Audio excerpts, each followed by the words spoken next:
Blood dripped from my split lip onto the cream carpet of my childhood living room. My father's fist had connected with my face moments after I dared to say no. 26 years of my life, and this was the first time he'd actually struck me in front of the entire family. My mother stood there, arms crossed, her voice cold as a winter frost. "You're a girl, Alice. You serve him. Jake deserves better treatment because he's a boy. That's how it's always been, and that's how it'll stay. Either do his laundry and clean his room, or get out of this house forever." The mahogany grandfather clock chimed 7 times, echoing through the Victorian-style home where 3 generations of the Morrison family had gathered. My cheek throbbed where Dad's knuckles had made contact, but I forced myself to remain standing, studying the faces of relatives who'd witnessed my humiliation without a single word of protest. We'd been summoned for what my father, Douglas Morrison, called an urgent family assembly regarding Grandma Rose's estate. She'd passed away 3 months ago, leaving behind what everyone whispered was a substantial fortune from her late husband's railroad investments. Now 43 family members packed into our living room, perched on every available surface from antique chairs to ottoman edges. My younger brother Jake lounged on the leather recliner like a king on his throne, his 24-year-old frame draped in designer clothes I knew he couldn't afford.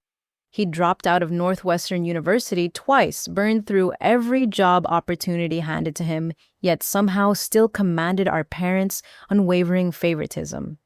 As patriarch of this family, my father began his salt and pepper beard perfectly groomed as always. I've been entrusted with distributing Rose's assets according to her wishes. That was news to me. Grandma Rose had always been fiercely independent, managing her own finances until her sudden heart attack. I shifted my weight, tasting copper from my split lip. "The estate totals $3.2 million. Dad continued, pausing for dramatic effect as gasps rippled through the room. "To be divided among her grandchildren." Jake's eyes gleamed with anticipation. He caught my gaze and smirked, the same expression he'd worn since childhood whenever he knew something I didn't. "However," Dad's voice boomed with authority, "the distribution won't be equal. Those who have shown proper family values and respect for tradition will receive their rightful share. Those who've forgotten their place," his steel gray eyes locked onto mine, "will receive what they deserve." My stomach clenched. I'd built my career as a marketing manager at Preston and Associates through 60-hour weeks and countless sacrificed weekends. I'd earned my MBA while working full-time, graduated summa cum laude, and now managed campaigns for Fortune 500 companies. Yet here I stood, being judged for refusing to wash my grown brother's underwear. Jake cleared his throat theatrically. "Dad's already discussed my portion with me. 60% seems fair considering I'm carrying on the Morrison family name." 60%. My mind reeled. That would be nearly $2 million for someone who'd never held a job longer than 3 months. That's insane," I heard myself say, voice steady despite the pain radiating through my jaw. "Jake hasn't worked a day in his life. How is that honoring Grandma's legacy?" The room fell silent. My father's face darkened to a dangerous shade of crimson. "Watch your tongue, girl," he snarled. "Your brother deserves respect." Respect for what failed ventures and maxed-out credit cards you keep bailing him out from. Aunt Martha, my father's younger sister, shifted nervously on the window seat. Her movement caught my attention, and I noticed her hands trembling around her teacup.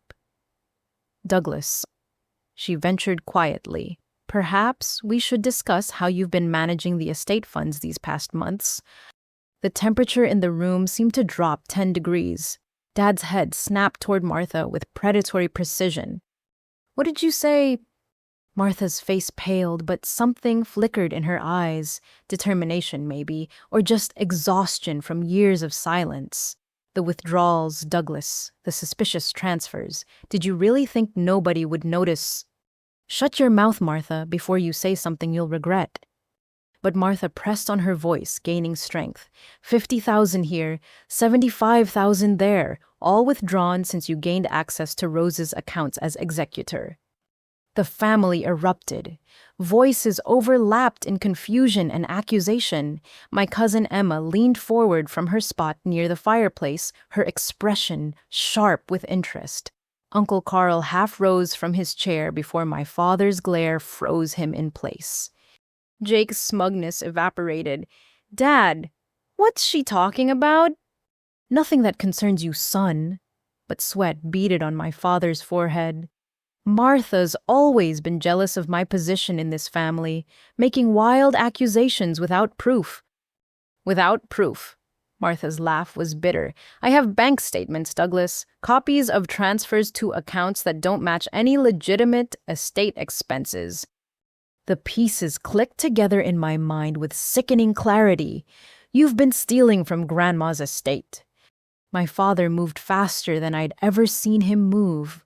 One moment he stood by the mantelpiece. The next, his hand tangled in my hair, yanking me off balance. My scalp screamed as he dragged me toward the wall. "You ungrateful witch!" he hissed, his breath hot against my ear. "After everything I've done for this family." He released me with a violent shove. My shoulder blade connected with the wall, sending a framed family photo crashing to the floor. Glass scattered across the hardwood, glittering like deadly diamonds in the lamplight. Through the chaos, I caught sight of Jake's face. Instead of shock or concern, satisfaction played across his features. He'd known. Somehow my brother had known about the embezzlement and was counting on profiting from it. "The transfers?" I gasped, pushing myself upright. "They're going to fake business accounts, aren't they? Shell companies set up in Jake's name." My father's silence was answer enough. Aunt Patricia, my mother's sister, finally spoke up from her corner. "This is illegal, Douglas. You could go to prison." "Only if someone's foolish enough to involve outsiders." Dad's voice carried a threat that made several relatives shrink back. "This is family business. We handle it internally." But I'd already made up my mind. This wasn't about inheritance anymore. This was about years of oppression, of being told my achievements meant nothing because of my gender, of watching my brother receive praise for merely existing while I fought for every scrap of acknowledgement. "To our family business." I touched my swelling lip, felt fresh blood seep onto my fingers. "Assault and embezzlement aren't family business, Dad. They're crimes." His face contorted with rage. For a moment I thought he might strike me again. Instead, he turned to address the room, his voice deadly calm. "Anyone who speaks of tonight's discussion outside these walls will be cut off completely. No inheritance, no family support. Nothing." His gaze swept across terrified faces. "I trust I make myself clear."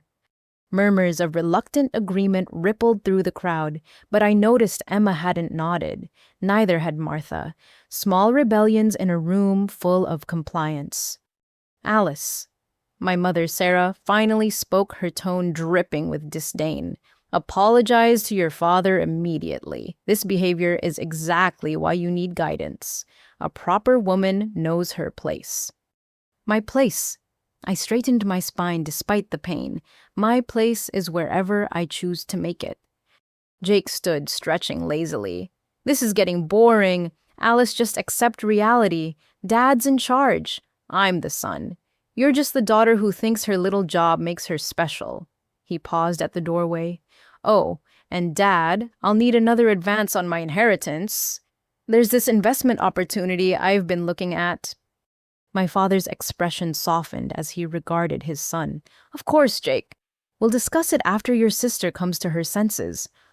The favoritism was so blatant, so unapologetic, that several relatives couldn't hide their disapproval. But fear kept them silent. Fear of losing their own potential inheritances.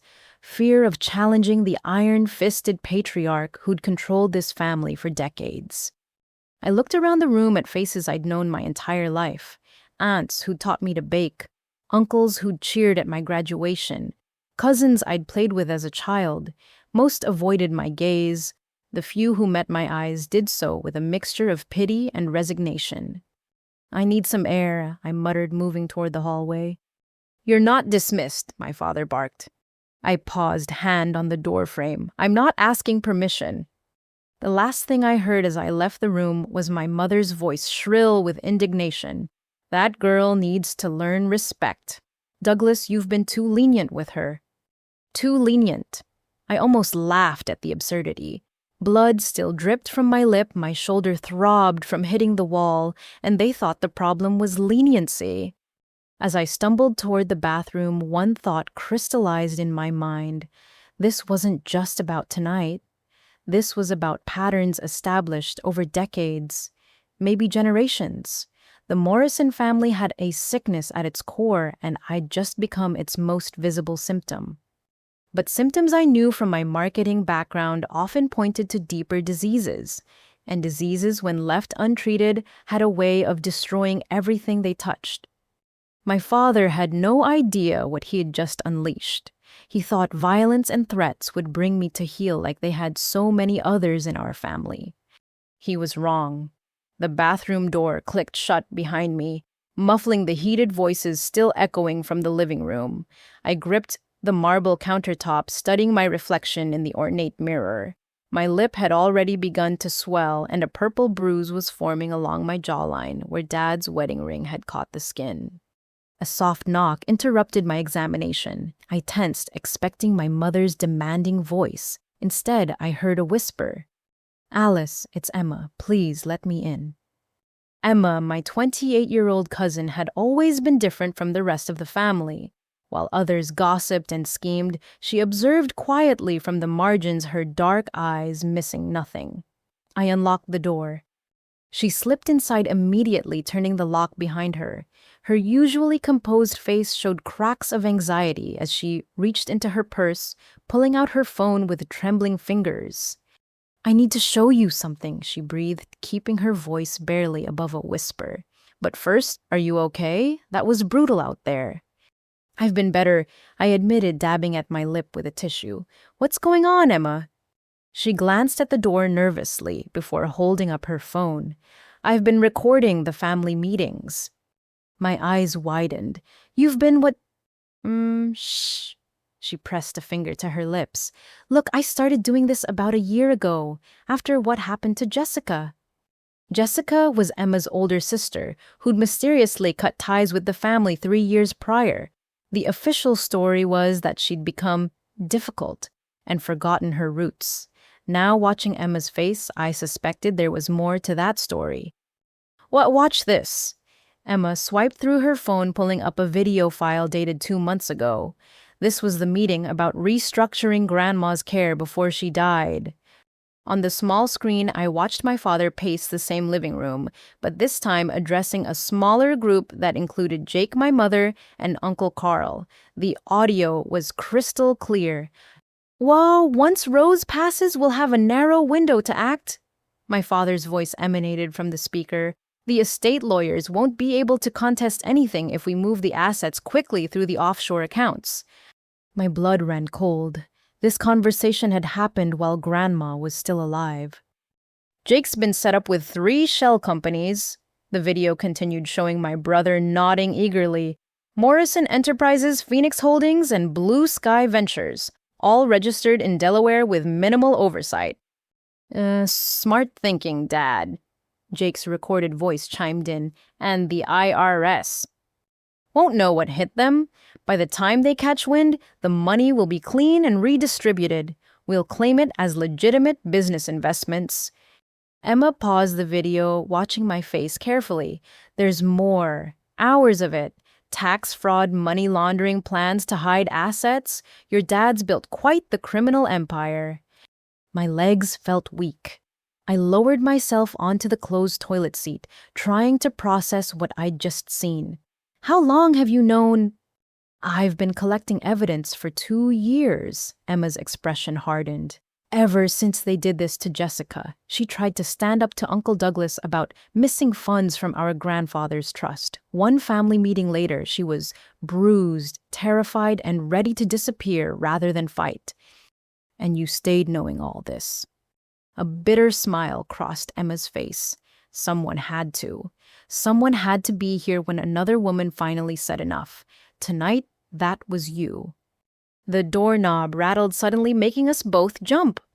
Alice, my mother's voice sharp with impatience. Stop hiding in there like a child. Come out and apologize to your father and brother immediately. Emma acted quickly, her fingers flying across her phone screen. I'm sending you everything. Every video, every recording. It's uploading to a secure cloud server right now. She showed me the screen files, transferring rapidly. Password is your grandmother's birthday, followed by the word justice. What are you doing in there? Mom's pounding intensified. Are you alone? Just cleaning up. I called back, surprised at how steady my voice sounded. Be out in a minute. Emma leaned close, her whisper urgent. There's something else you need to know. I'm not just your cousin anymore. What do you mean? She pulled out a leather wallet, flipping it open to reveal a badge that made my heart skip. Internal Revenue Service Criminal Investigation Division. I've been undercover for 2 years, she explained quickly. Your family's activities caught federal attention when large sums started moving through those shell companies. I volunteered for the assignment because I knew the family dynamics could get close without suspicion. My mind reeled. Emma, who'd attended every birthday party and holiday dinner, who'd been bridesmaids at 3 Morrison weddings, was a federal agent. Jessica, I asked. Safe in witness protection. She's been helping build the case from the outside. Emma pocketed her badge, but we needed someone on the inside to document everything. Tonight's assault, the admission about the inheritance theft, it's all evidence now. The pounding on the door grew more violent. I could hear my father's voice joining my mother's. Open this door right now or I'll break it down. Emma gripped my shoulders. Listen carefully. Act normal for now. Don't let them know what you know. I've got backup positioned outside, but we need more before we can move. Can you do that? I thought about 26 years of being told I was less than of watching Jake receive praise for my achievements of my mother's casual cruelty disguised as tradition. Then I thought about Grandma Rose, who'd worked her entire life only to have her legacy stolen by her own son. I can do it, I said firmly. Emma squeezed my hand. Check your phone later. I included recordings from tonight, especially that assault. Your lip is evidence now. Don't clean it too thoroughly. Well, 1 more minute and I'm getting the key, Dad roared. Emma unlocked the door, stepping back as it flew open. My parents stood there, faces twisted with fury. Mom's eyes narrowed as she noticed Emma. What were you two discussing? I was helping Alice clean up, Emma said smoothly, holding up a bloody tissue. That was quite a hit Uncle Douglas landed. You always did have a strong right hook. My father's chest puffed with pride at what he perceived as a compliment. The psychology was fascinating, I thought, distantly. Even in his rage, his ego responded to flattery about his violence. Oh, she deserved it, he stated flatly. Disrespect has consequences. Of course, Emma agreed, her performance flawless. Alice was just overwhelmed by the family meeting. Weren't you, cousin? I forced myself to nod, letting my shoulders slump in apparent defeat. It was a lot to process. Mom grabbed my arm, her manicured nails digging into my skin. Then process it faster. Your brother is waiting for his dinner and you have chores to complete. Jake can't microwave his own food. The words slipped out before I could stop them. Dad's hand rose again, but Emma smoothly intervened. Why don't I help Alice with dinner? Many hands make light work, as Grandma Rose used to say. The mention of Grandma seemed to mollify my parents slightly. They exchanged glances before Dad spoke. Fine, but I want to see a serious attitude adjustment, Alice. You're 26 years old. It's past time you understood your role in this family. They stalked away, leaving Emma and me in the hallway. Other relatives peered out from doorways like frightened mice, quickly retreating when they caught sight of us.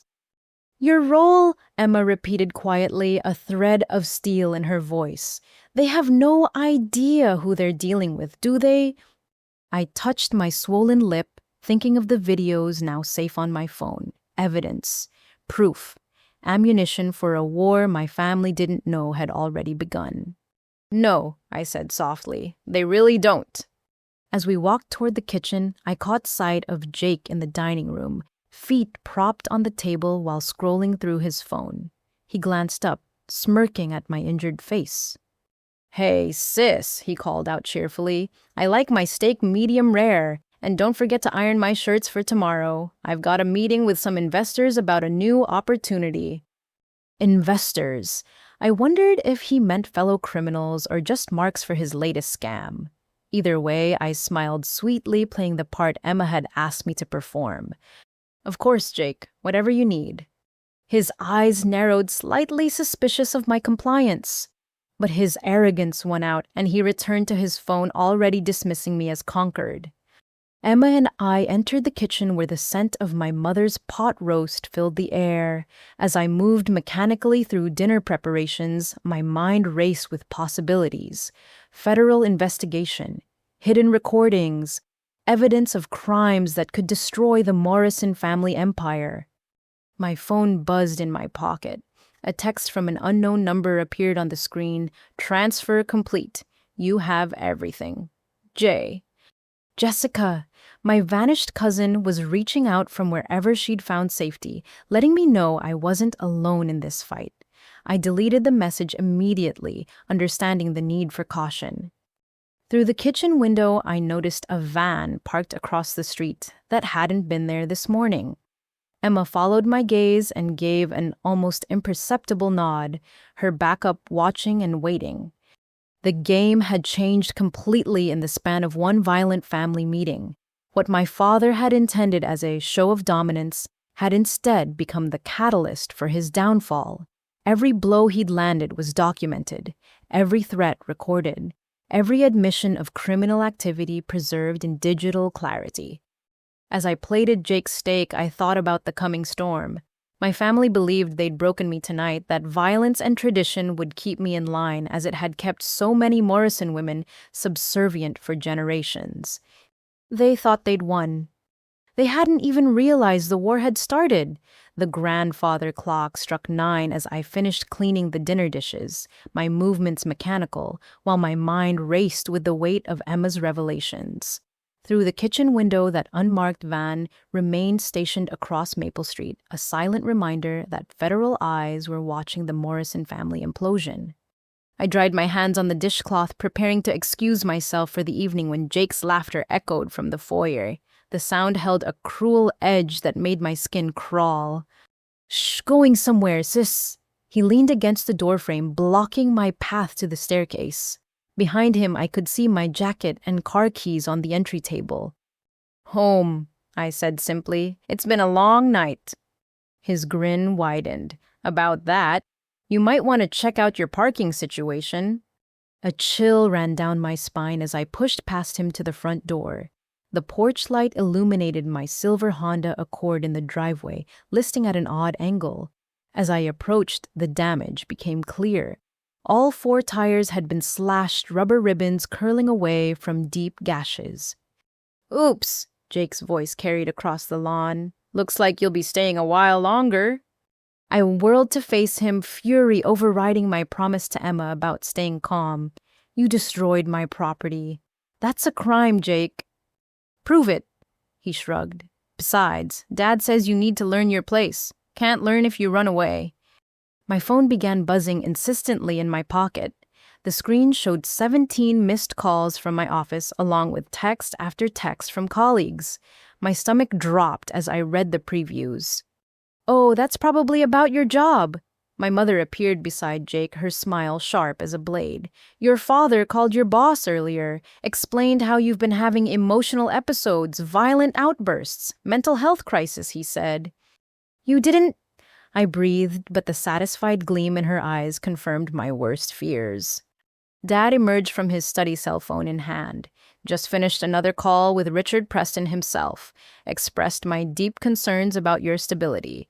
As a father, I felt obligated to warn them about your concerning behavior. Richard Preston, the founding partner of my firm. The man who'd mentored me through my career, who'd fast-tracked my promotion based on merit and results. My hands shook as I opened the text from my boss, Daniel Kim. Alice, your father called the office claiming you're having a breakdown. He sounded very convincing, even offered to provide medical documentation. The partners are concerned. Please call me ASAP. Daniel, medical documentation. I stared at my father. What medical documentation? He produced a folder from behind his back with theatrical flair. Amazing what a family doctor will write when properly motivated. Diagnosis of acute stress disorder, recommendations for extended leave, concerns about decision-making capacity. Dr. Hendricks would never... Dr. Hendricks owes me $300,000 from his gambling debts, Dad interrupted smoothly. He was quite accommodating. My phone rang again. Daniel's name flashed on the screen. I answered, trying to keep my voice level despite the panic clawing at my throat. Daniel, I can explain. Alice, thank God. His voice was tense but carried an undertone I couldn't identify. Listen carefully. Are you somewhere you can speak freely? I glanced at my family, clustered in the doorway like vultures. Not really, no. Then just listen. I didn't believe a word your father said. The man called claiming you'd attacked him at a family gathering, that you'd been showing signs of paranoid delusions, that you needed immediate psychiatric intervention. It was so over the top, I knew something was wrong. Relief flooded through me, but Daniel wasn't finished. Here's the thing, though. He also sent an email from your company account resigning effective immediately. I'd flagged it as suspicious because the IP address traced back to your parents' house, but the partners are spooked. They want to put you on administrative leave while they investigate. An email from my account. I looked at my father, who waggled his phone triumphantly. Your password hasn't changed since college, sweetheart. Alice 2020 MBA. Really, you should be more careful about cybersecurity. The violation of it, the calculated cruelty stole my breath. They'd been planning this for weeks, maybe months, every piece perfectly positioned to destroy my independence. Alice, Daniel's voice anchored me. There's more. Someone named Marcus Chen called HR this afternoon claiming to be your boyfriend and saying you'd been unstable lately. Ring any bells? Marcus. My ex-boyfriend from 2 years ago, the one who'd become increasingly possessive until I'd finally filed a restraining order. The one who'd somehow always known where I'd be, what I was doing, who'd made my life hell until I'd threatened legal action. He's not my boyfriend, I managed. We broke up years ago. I have a restraining order. Jake snickered from the doorway. Had. Past tense. Marcus is way more understanding than you gave him credit for. We've become good friends. The pieces clicked together with sickening clarity. Jake feeding Marcus information. My family orchestrating not just financial abuse, but complete life destruction. Daniel, I said clearly, ensuring my family could hear. I'm documenting everything happening here. My father physically assaulted me tonight. My brother vandalized my car. They're attempting to destroy my career because I refuse to be a servant in my own family. I have evidence. Good. Daniel's voice was firm. Document everything. I've already started a file on my end. Your performance reviews speak for themselves, Alice. 5 years of excellence doesn't vanish because of one phone call from a clearly disturbed parent. You'll regret this. My father snarled loud enough for Daniel to hear. I have connections at every major firm in Chicago. You'll never work in this city again.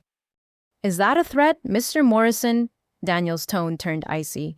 Because I'm recording this call, and threats against an employee's career are taken very seriously by our legal department. Dad's face purpled, but before he could respond, another voice joined the party. Alice, baby, I've been so worried about you. Marcus Chen stepped out of my parents' house like he belonged there, his slight frame dressed in an expensive suit I knew he couldn't afford on his bookstore salary. His appearance had changed from when we dated designer clothes, replacing his usual thrift store, finds his hair styled with obvious professional care. Get away from me. I backed toward my damaged car. The restraining order expired 6 months ago, he finished smoothly. You never renewed it. Jake reached out, explained how much you'd been struggling. I want to help. By lying to my employer? His expression shifted to wounded innocence. I only told them the truth. How you'd been acting erratically, making wild accusations about your family. Jake showed me the texts where you threatened them. What texts? But even as I asked, I saw Jake holding up a phone that wasn't his own. My old phone, the one I'd thought I'd lost months ago at a family barbecue. Amazing what you can do with old devices, Jake smirked. Backdate some messages, create a concerning pattern of behavior. You really should have factory reset this thing. Daniel's voice crackled through my phone. Alice, get out of there. Come to the office. Security will ensure you get in safely and we'll sort this out. She's not going anywhere. My father stepped forward. She's having a mental health emergency. As her family, we're taking responsibility for her care. I'm a 26-year-old adult, I said loudly. You have no authority over me. Mom laughed, the sound like breaking glass. Adult, you can't even manage basic family obligations. What kind of adult refuses to support their own brother? The kind who recognizes exploitation. Emma's voice cut through the night air. She'd appeared at my side so quietly I hadn't heard her approach. Alice, I'll drive you to your office. May! My father's voice carried warning. Don't interfere in immediate family business. Funny thing about family business, Emma pulled out her car keys. It stops being private when it involves fraud assault and conspiracy to commit defamation. The silence that followed was deafening. Marcus took an uncertain step back, his confidence wavering. Jake's smirk faltered, but my parents held their ground, lifetime habits of control not easily shaken. She's not going anywhere, Dad repeated, but his voice lacked its earlier conviction. Actually, she is. A new voice joined the conversation. Mrs. Chen from next door stood at her property line cell phone raised and clearly recording. I've been listening to this entire exchange, Douglas. Pretty sure false imprisonment is still illegal in Illinois. Other neighbors had begun to emerge, drawn by the raised voices. Mr. and Mrs. Thompson from across the street, the Patel family from 2 houses down, all watching, all witnessing. Get back inside, all of you, my father roared. This doesn't concern you. Domestic violence concerns everyone, Mrs. Chen replied calmly. She'd been a civil rights attorney before retirement, and it showed in her steady composure. Alice, dear, would you like to use my phone to call the police? That won't be necessary, Emma said, though she gave Mrs. Chen a grateful nod. Alice was just leaving, weren't you? I looked at my slashed tires, then at Emma's red Toyota Camry, parked at the curb. The federal agent who'd been playing the role of my cousin for 2 years now offering me escape. Daniel, I said into my phone, I'll be there in 30 minutes. I'll wait in the lobby with security, he assured me. And Alice, we've been documenting everything on our end too. Your father's calls, Marcus's claims, all of it. You're not alone in this. As I walked toward Emma's car, my mother made one last attempt. You walk away now, you're dead to this family. No inheritance, no support, nothing. I paused at the passenger door, looking back at the house where I'd grown up, where I'd learned to make myself small, to apologize for my achievements, to accept less than while watching my brother receive more than. The house that had never really been a home. Promise, I asked, and something in my mother's face cracked at the hope in that single word. Emma started the engine as I slid into the passenger seat. In the side mirror, I watched my family clustered on the lawn, Marcus hovering uncertainly at their edges. The unmarked federal van down the street flicked its headlights once in acknowledgement. You okay? Emma asked as we pulled away. My career, my car, my family. I touched my swollen lip. They tried to take everything in one night. Tried being the operative word, Emma reminded me. Your boss sounds solid. Daniel's good people. He came up the hard way. Too knows what workplace discrimination looks like. I pulled out my phone, scrolling through the concerned texts from colleagues. Looks like Dad's performance didn't convince everyone. A text from an unknown number caught my attention. Your father made quite an impression. Unfortunately for him, I was recording the entire call. Richard Preston, the founding partner himself, documenting my father's attempts at sabotage. I showed Emma, who smiled grimly. Your dad just made a crucial mistake. He assumed his business connections would automatically take his side. But times are changing, Alice. People don't just accept the old boy's network anymore. We drove through the familiar streets of my childhood neighborhood, each landmark carrying memories I was now seeing through new eyes. The park where Jake had broken my bicycle because I'd beaten him in a race. The school where teachers praised his C's while questioning my A's. The church where Pastor Williams preached about women's submission while his own daughter fled to California. I said quietly, how many other families are like ours? She was quiet for a long moment. Too many. The Morrison case is special because of the scale of financial fraud, but the pattern generational abuse disguised as tradition. That's everywhere. My phone buzzed with another text from Daniel. IT confirmed the resignation email was fraudulent. Legal wants to press charges for identity theft and computer fraud. Your call. I thought about Jake's smug face as he'd shown off my old phone, my father's satisfaction as he'd waved forged medical documents, their absolute certainty that I'd crumble under pressure. Tell them yes, I said aloud, typing my response. Press every charge possible. Emma glanced at me. You sure this is going to get ugly? It's already ugly, I countered. At least now it'll be ugly in public where they can't hide behind family privacy. As downtown Chicago's skyline came into view, I realized something had shifted inside me. The fear that had kept me compliant for 26 years was gone, replaced by something harder and more useful. Anger, maybe, or just clarity. My family had shown their hand too early, revealed just how far they'd go to maintain control. They'd involved my work, my ex, my entire support system in their web of manipulation, but in doing so, they'd made a critical error. They'd created witnesses. Daniel, Richard Preston, Mrs. Chen, the neighbors. Emma's federal backup IT professionals documenting fraud, legal departments, building cases. Every move my family made to isolate me had instead created another ally, another piece of evidence, another crack in their facade of respectability. We're here, Emma announced, pulling into the Preston and Associates parking garage. Through the glass lobby doors, I could see Daniel waiting with 2 security guards. True to his word, he'd made sure I'd have safe passage into my own workplace. Thank you, I told Emma, for everything. The recordings, the truth about Jessica, this. Thank me when it's over, she said seriously. This was just the first salvo. When your family realizes you're not backing down, they'll escalate. I thought about the life insurance policy Emma had mentioned finding in her investigations. The one worth $500,000 with Jake as beneficiary. The way Uncle Carl had mentioned making things look like an accident. I know, I said, but I'm done being afraid.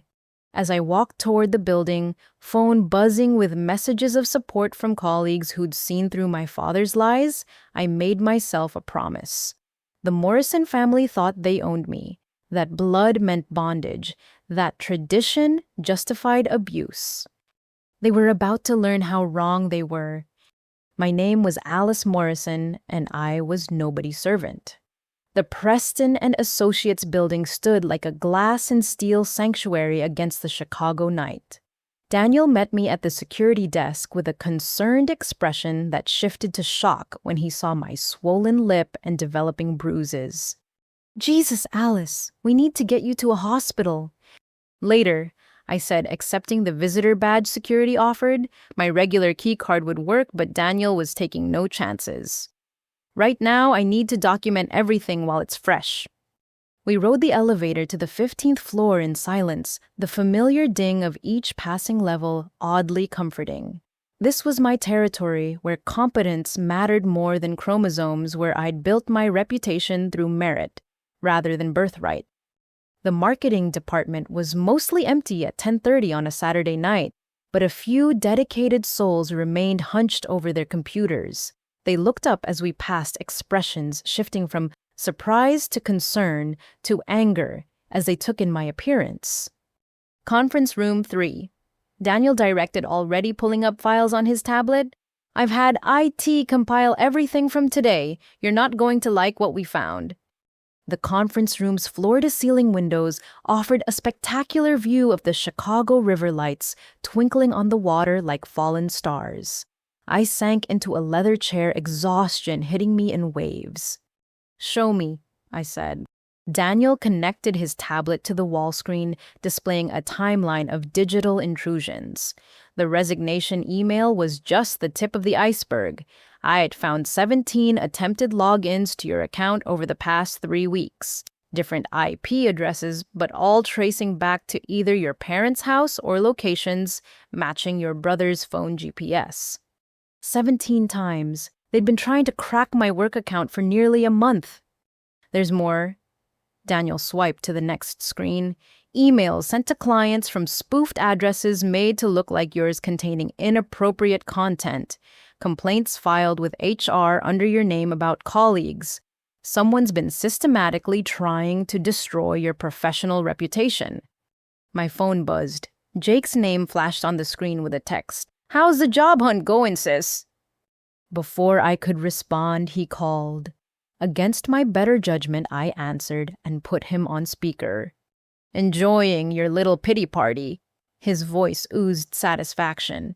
I have to hand it to you, running to your boss was clever, but not clever enough.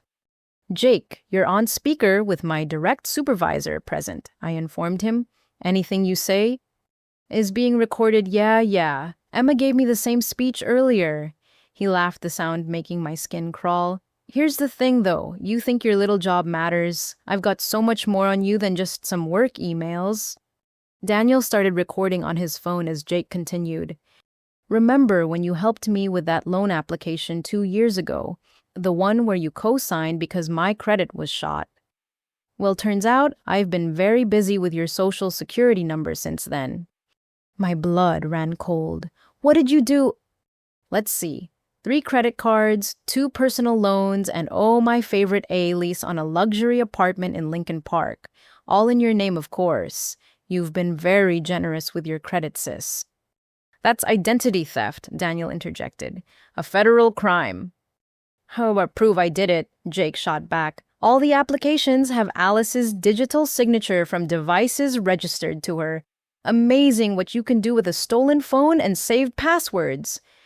The old phone, the one I'd lost at the family barbecue. He'd been planning this for months. The bills, I said, mind racing. Where have the bills been going? Mom and Dad's house, naturally. They've been very helpful intercepting all that boring mail. Although the collection notices should start hitting your actual address soon, I may have missed a few payments. Daniel was already typing furiously on his laptop. Alice, we need to contact the credit bureaus immediately. Freeze everything. Already tried that earlier. Jake laughed. Funny thing about security questions. When you grow up in the same house, you know all the answers. Mother's maiden name, first pet street you grew up on. I changed your security settings. Good luck proving you're you. The violation felt like another physical blow. My own brother had stolen my identity, destroyed my credit, potentially ruined my financial future, and he was bragging about it. Why? The word came out as barely a whisper. Because you owe me? His tone shifted, ugly and resentful. 26 years of watching everyone fawn over perfect Alice. Straight A's, full scholarship, fancy MBA. Do you know what it's like growing up in your shadow? I never... Oh, shut up. He screamed so loudly the phone speaker crackled. You existed, and that was enough. Every achievement of yours was a reminder of my failures. Every time you succeeded, Dad looked at me with more disappointment. Well, guess what? Now you get to fail too. Daniel held up his laptop screen showing my credit report. The damage was staggering. $47,000 in debt I didn't accumulate. Credit score plummeted from excellent to poor. Applications for loans I'd never seen at interest rates that bordered on criminal. Jake, I forced my voice to remain steady. You're my brother. We played together as kids. I helped you with homework covered for you when you broke mom's vase. How could you do this? Same way you could abandon your family for some corporate job, he spat back. But here's the best part. Remember, Marcus, your clingy ex, turns out he's been quite useful. Jake, he's got photos, Alice.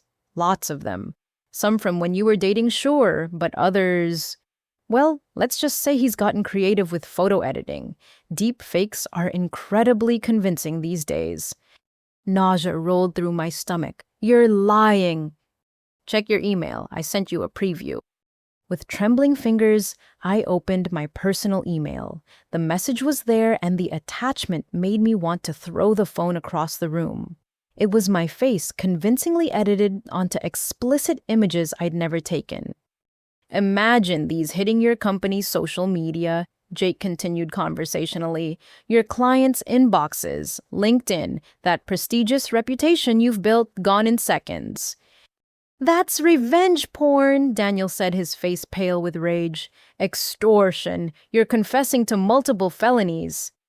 I'm confessing to nothing. Marcus created these. I'm just a concerned brother warning my sister about what her ex might do if she doesn't start showing proper family loyalty. What do you want? I asked, though I already knew. Simple. You come home tonight, apologize to mom and dad, sign over your portion of grandma's inheritance to me, quit your job and fulfill your duties to the family. In exchange, the photos disappear and I'll stop the credit destruction. And if I refuse, then by Monday morning you'll be unemployable, bankrupt, and humiliated. Your choice, sis.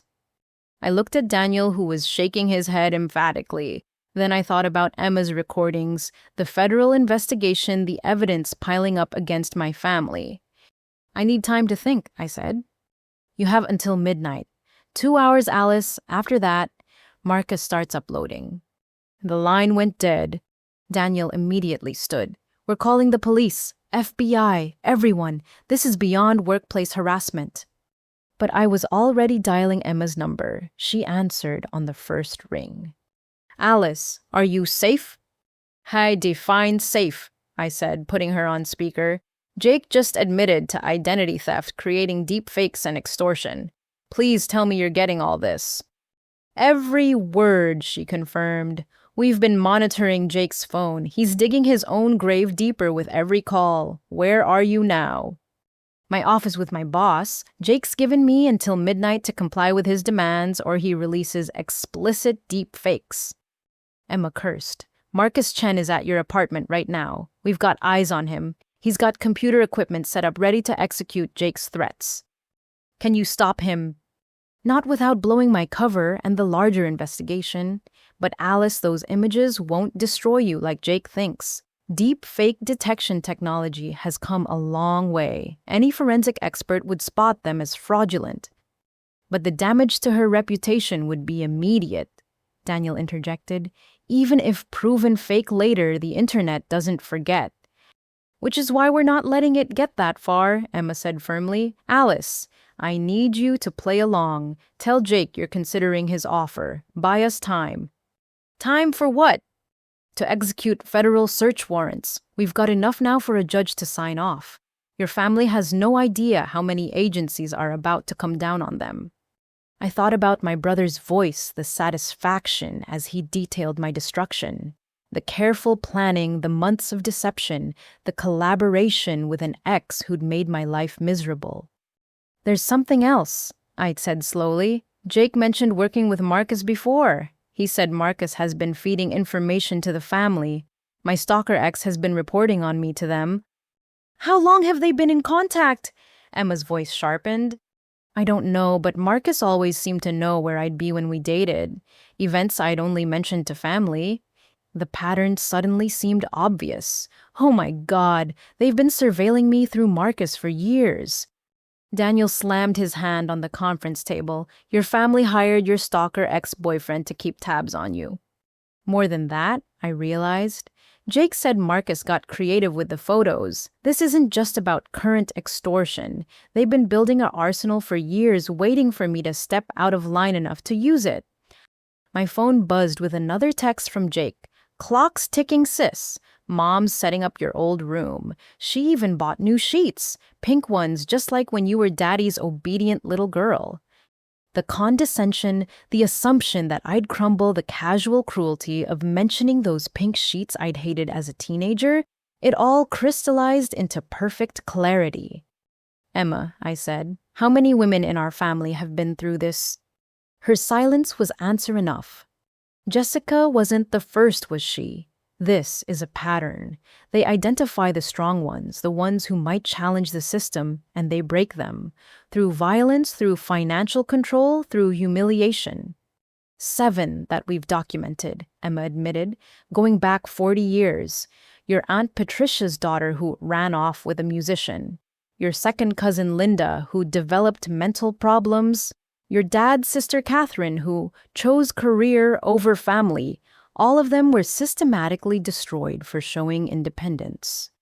7 women, 7 lives derailed or destroyed entirely because they wouldn't submit to serving the men in the Morrison family. But why protect Jake? I asked. He's accomplished nothing. He's a liability. Because he's male, Emma said simply. In their twisted logic, the least accomplished man is worth more than the most successful woman. Jake doesn't threaten the power structure. He reinforces it. Daniel had been typing throughout our conversation. He turned his laptop toward me. Alice, I've been documenting everything tonight in our legal system, but I need you to know something. Preston and Associates has a zero-tolerance policy for this kind of harassment. We will prosecute anyone who attempts to damage your career or reputation, and we have the resources to do it. Including my family. Especially your family. His expression was granite. I've already looped in our general counsel. She's fascinated by the intersection of workplace harassment and family abuse. Wants to make this a test case. My phone rang. Mom this time. Don't answer, Daniel advised, but I was tired of running. Hi, Mom. Alice, sweetness. Her voice dripped false honey. Jake told me about your conversation. You're being silly, dear. Just come home, and we'll sort this out like a family. Like you sorted out Jessica, Linda, Catherine. The silence stretched so long I thought she'd hung up. When she spoke again, the honey was gone, replaced by Arctic cold. Those women made their choices. They chose selfishness over family. Don't make their mistake. Mistake. Having careers, living independently, being treated as equals. Being alone, she hissed. Jessica lives in some studio apartment in Seattle. No husband, no children, no family. Linda died in that psychiatric hospital without anyone to mourn her. Catherine pretends she's happy with her law practice, but I see the emptiness in her eyes. Is that what you want? I want respect. Respect is earned through service, through knowing your place, through being born male, I interrupted. Tell me, Mom, what has Jake ever done to earn respect besides possess a Y chromosome? He's carrying on the family name. He's carrying on the family tradition of theft, abuse, and destruction. And you enable it because you were broken by the same system decades ago. This time she did hang up. Emma's voice filled the silence. Alice, I've got agents moving into position. We'll have warrants within the hour. Can you stall until then? I looked at the clock. 10:45. An hour and 15 minutes until Jake's deadline. I have a better idea, I said, a plan forming. Jake wants me broken and compliant by midnight. Let's give him what he wants. Or at least, what he thinks he wants. Daniel leaned forward. What are you thinking? I'm thinking it's time to stop playing defense. I stood, energies rushing through me despite the exhaustion. Jake's created fraudulent accounts in my name. Let's see what information he used. Those credit applications will have digital footprints leading right back to him. The photo editing software on Marcus's computer will have metadata, Emma added, catching on. Timestamps, device information, even GPS data of where the images were created. And every threatening text, every extortion attempt, every admission of crime, I continued, is evidence. Not just against Jake, but against the entire family network that enables him. My phone buzzed with another message from Jake. Tick-tock, Alice. 45 minutes to save your life as you know it. I smiled, and for the first time all night, it was genuine. Oh, Jake, I murmured. My life as I knew it ended the moment Dad's fist connected with my face. You're not destroying anything. You're liberating me. Daniel placed a hand on my shoulder. What do you need from me? A conference call with legal IT security and public relations. If my family wants a war, they're going to get one. But it'll be fought on my terms with my weapons, the truth, and the law. As Daniel made the calls and Emma coordinated with federal agents, I stood at the window looking out over Chicago. Somewhere out there, my family was confident in their victory, certain that decades of conditioning would bring me to heel. They had no idea what was coming. The Morrison dynasty, built on the subjugation of women and the elevation of mediocre men, was about to face its reckoning. And I would be the one to bring it down. The conference room at Preston and Associates had transformed into a war room. Legal counsel Sarah Winters attended via video call from her home, her expression sharpening as she absorbed each detail. Our IT security chief, Michael Torres, worked furiously on tracking the digital footprints Jake had left behind. The head of public relations, Diane Chang, took notes while shaking her head in disgusted disbelief. 11:15, 45 minutes until Jake's deadline. My phone vibrated against the mahogany table, Mom calling again. This time I let it ring through to voicemail while the team listened. Her message played through the speaker. Alice, this is your last chance. I'm coming to your office to talk sense into you. Don't make me involve building security. She's bluffing, Daniel said immediately. Our security won't let her pass the lobby without your authorization. But I knew my mother better than that. Sarah Morrison had spent 48 years perfecting the art of getting what she wanted through manipulation disguised as concern. She's not bluffing, I said. She's already here. Sure enough, my phone lit up with a text from the night security desk. Ms. Morrison, your mother is here insisting it's a family emergency. Should we allow access? Before I could respond, another text. She seems distressed. Says you're having a mental episode and she has your medication. The audacity of it. The calculated performance of maternal worry, probably complete with tears and trembling hands. I'd seen her deploy this act before, usually when forcing compliance from rebellious family members. I'll go down, I decided. Absolutely not, Daniel protested. We'll have security escort her out. No, I stood squaring my shoulders. She came here thinking she could manipulate me on my own territory. Let's see how that works out for her. I looked at Sarah Winters on the screen. Can someone record our interaction without her knowing? For legal purposes.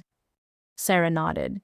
Illinois is a two-party consent state for recordings, but if she threatens you or admits to crimes, that changes things. Michael, can you set something up? Within minutes, Michael had equipped me with a discreet recording device that looked like a regular pen. Just click it once to start recording. The backup goes straight to our cloud servers.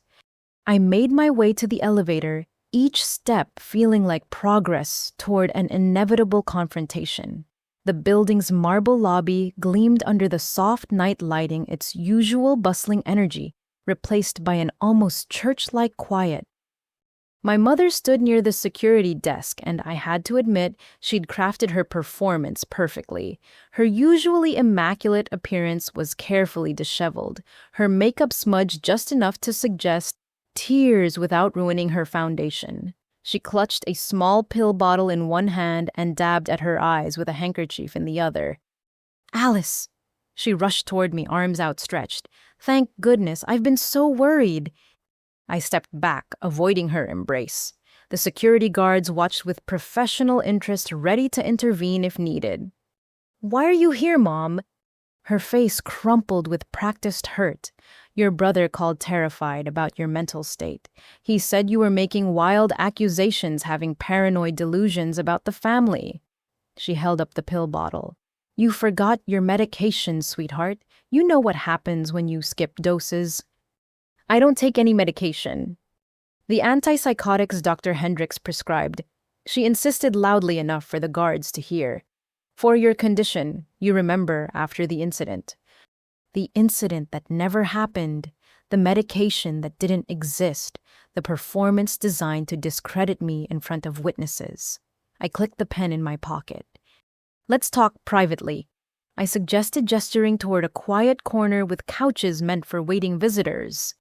She followed, clutching her props like a stage actress hitting her marks. Once we were seated, her entire demeanor shifted. The false concern evaporated, replaced by cold calculation. Clever girl, she said quietly, getting your boss involved, making a scene, but you're out of your depth here. Am I? She leaned forward close enough that I could smell her signature perfume, White Diamonds by Elizabeth Taylor. The same scent that had once meant comfort, but now triggered nothing but revulsion. Let me tell you something about being a woman in the Morrison family. She began, her voice taking on an almost hypnotic quality. We survive through submission, through understanding that our value lies in service to our men. That's not survival, that's slavery. Her laugh was bitter as unsweetened coffee. You think I wanted this life. You think I dreamed of being Douglas Morrison's wife when I was your age. She shook her head. I had plans too. Medical school, actually. I was pre-med at Northwestern when I met your father. This was new information. Mom had always claimed she'd studied elementary education, that teaching children was her calling, before marriage blessed her with her own family to manage. What happened? I asked, genuinely curious despite everything. I got pregnant.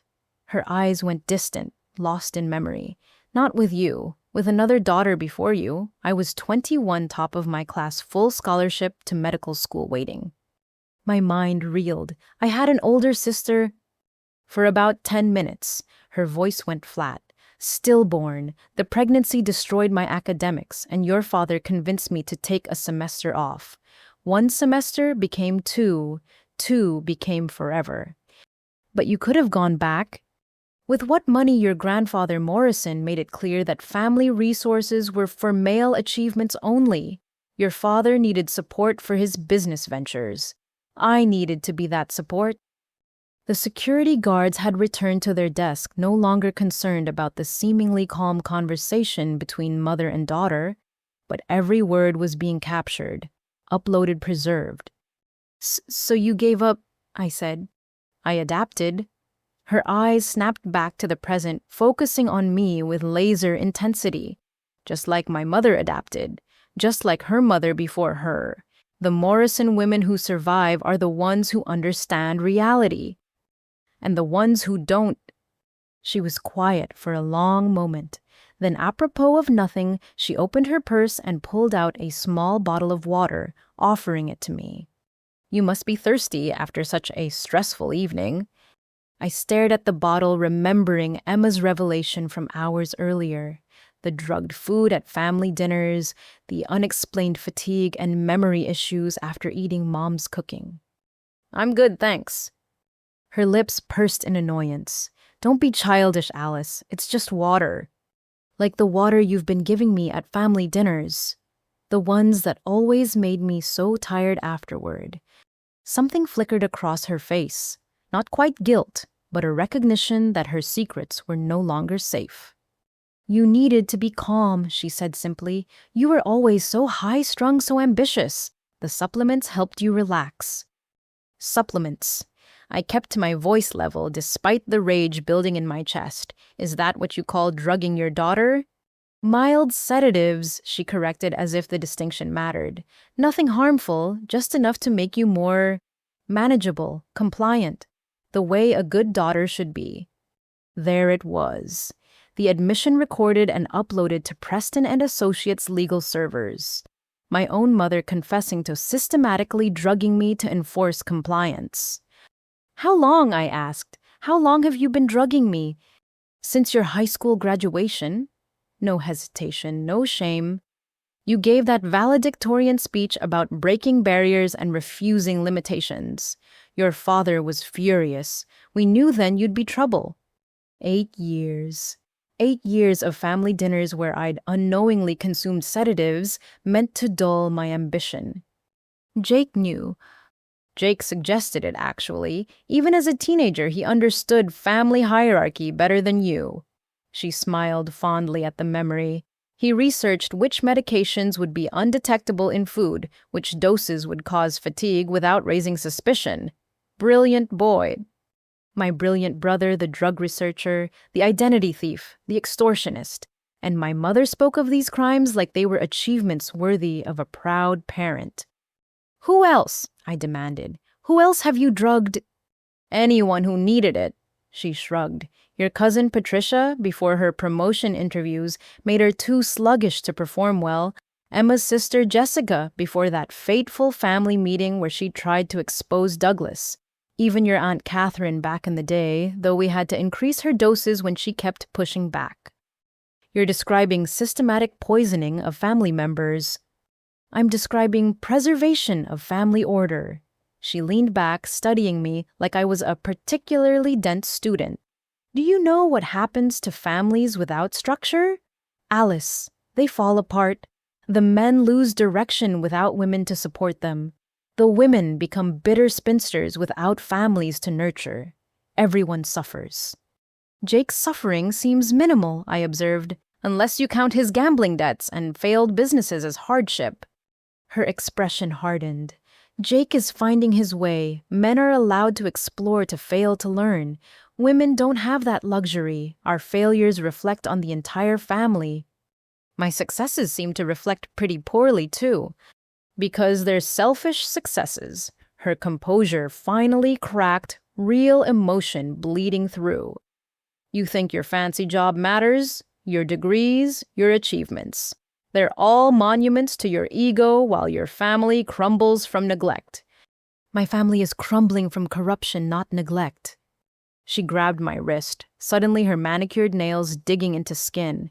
Listen to me very carefully, little girl. I've spent 27 years managing this family, keeping your father's temper in check, cleaning up your brother's messes, maintaining our social standing. I've sacrificed everything, and I will not let you destroy it with your selfish rebellion. I tried to pull away, but her grip tightened. The water bottle remained between us, a silent threat. Let go of me. Not until you drink. She picked up the bottle with her free hand. Just a sip, Alice. It'll help you see things more clearly, help you remember your place. My place isn't serving Jake or anyone else. Your place is wherever I say it is.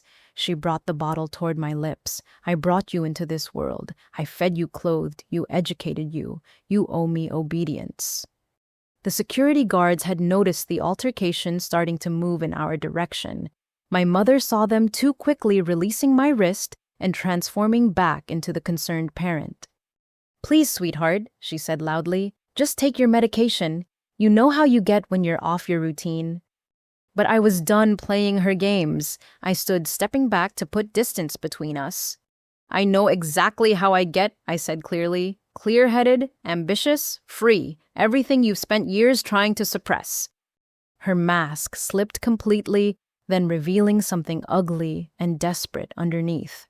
You walk away from this family and you'll have nothing. No support, no connections, no safety net. And when you fail, and you will fail, don't come crying back to me. I'd rather fail on my own terms than succeed on yours. Success. She laughed, the sound sharp as broken glass. You call a mid-level marketing job success. You're 26, unmarried, childless, living in a one-bedroom apartment. Your brother might be flawed, but at least he understands family legacy. Jake's legacy is fraud and extortion. Jake's legacy is continuation of the Morrison line. Your legacy is what PowerPoint presentations and quarterly reports. The security guards had reached us now, their presence a welcome interruption. Everything all right here, Ms. Morrison? Perfect, I assured them. My mother was just leaving.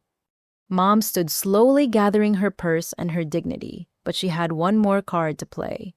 Your grandmother knew, you know, she said quietly, about the supplements, about everything. She approved, said it was better than the alternatives.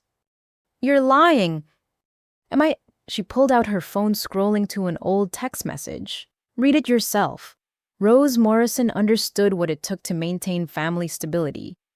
I read the message dated 3 years ago. Sarah, do whatever necessary to keep Alice in line. The family's future depends on it. Use the methods we discussed. My heart sank.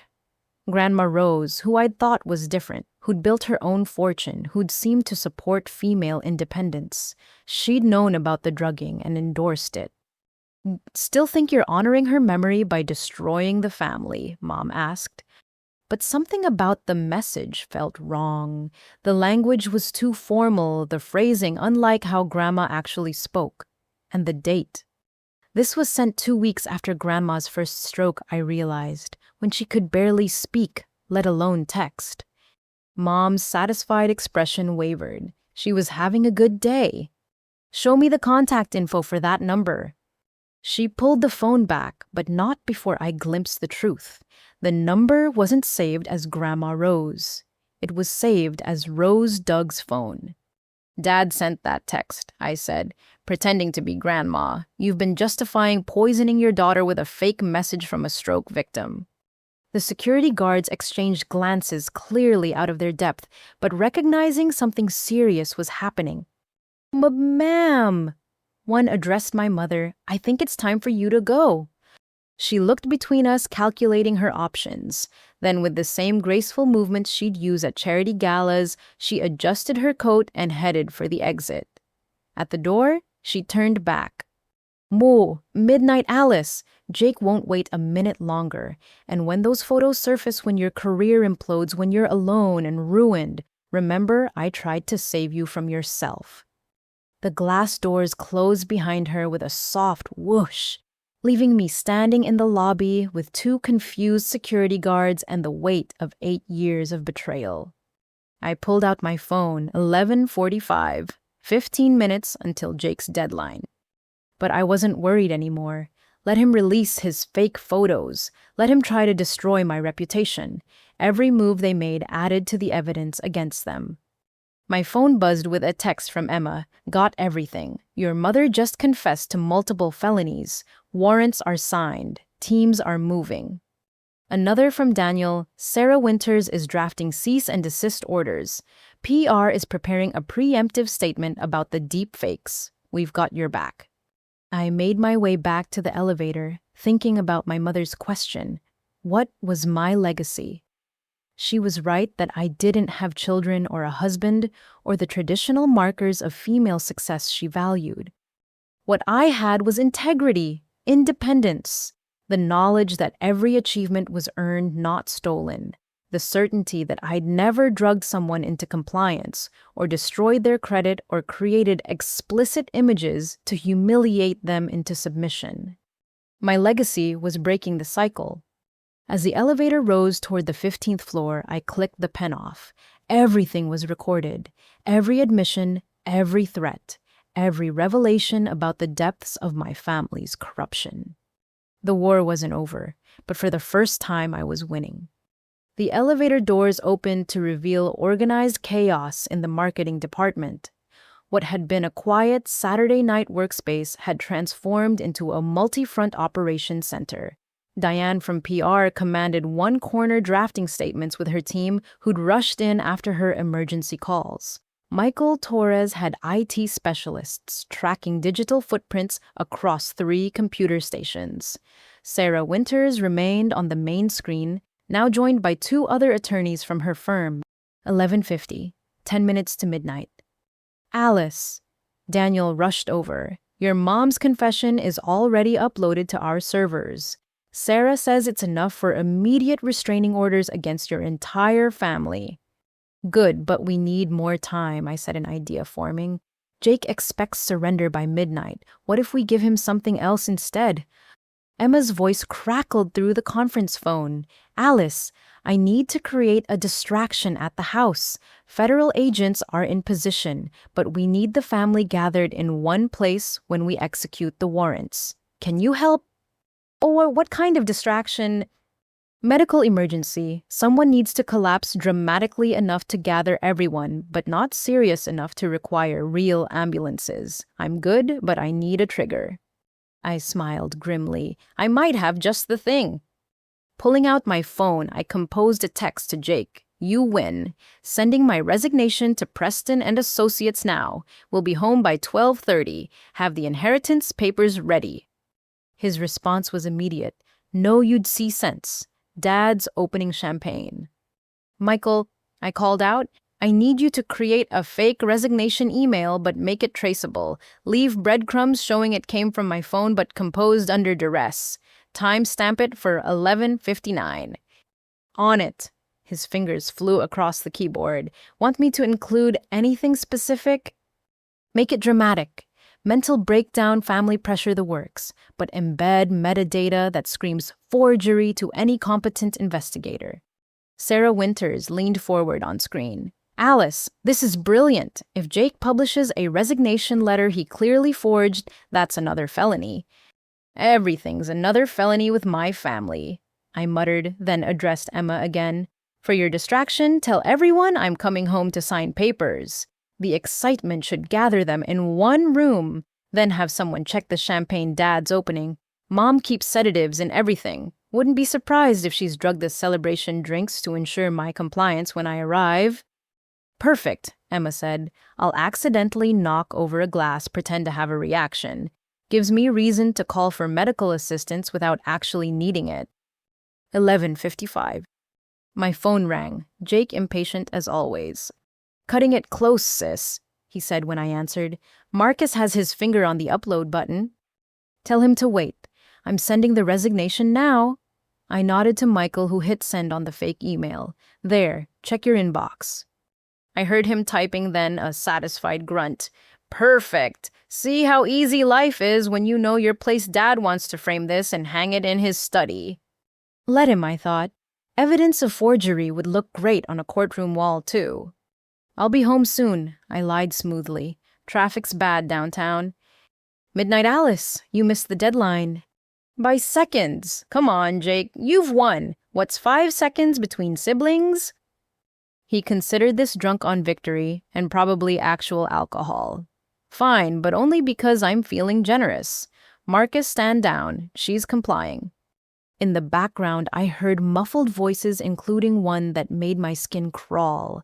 Marcus sitting in my apartment, ready to destroy my life at my brother's command. The violation of it, the casual cruelty, the complete disregard for my autonomy or privacy. "Just see you soon, sis. Mom's making your favorite dinner. You know, the one that always made you so sleepy?" He laughed at his own joke, unaware he'd just confirmed the drugging on a recorded line. I hung up and looked around the room at the team that had assembled to protect me. Professionals who'd given up their Saturday night because they recognized injustice and refused to let it stand. "Show us status report," I called out. Diane looked up from her laptop. "PR statement ready to go if any images surface. We're framing it as a case study in deep fake harassment and family abuse. 3 major news outlets already interested in the story. No legal has expedited restraining orders filed," Sarah Winters reported. "Judges tend to be available when federal agents request emergency hearings. We've also filed criminal complaints for the drugging, assault, identity theft, and extortion." Michael added, "I've tracked 23 fraudulent accounts opened in your name. Digital trail leads directly back to devices registered to Jake Morrison and Marcus Chen. It's sloppy work. They didn't even use VPNs." "Arrogance," Daniel observed. "They were so sure of their control over you, they didn't bother covering their tracks properly." My phone buzzed. Emma texting, "In position, family gathered in dining room, champagne flowing.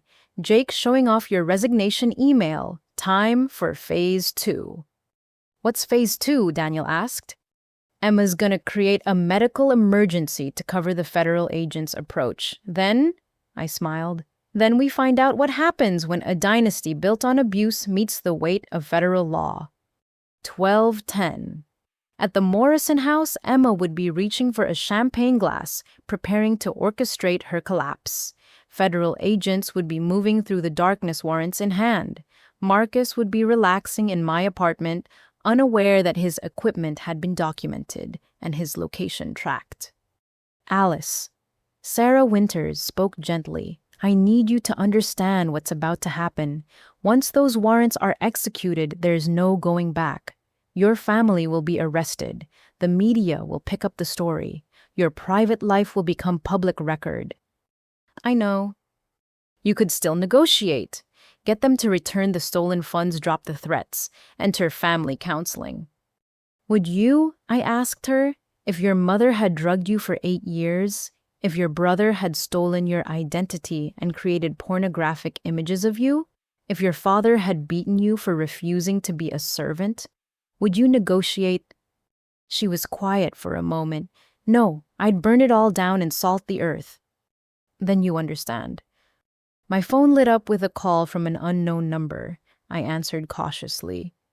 Alice Morrison. The voice was professionally neutral. This is Agent David Park with the FBI. We're about to execute search warrants at multiple locations connected to your family. We need you to remain at your current location for your safety. I'm at my office with multiple witnesses. Good. Stay there. Someone will contact you once the situation is secure. He paused. Ms. Morrison, I want you to know we've been building this case for 2 years.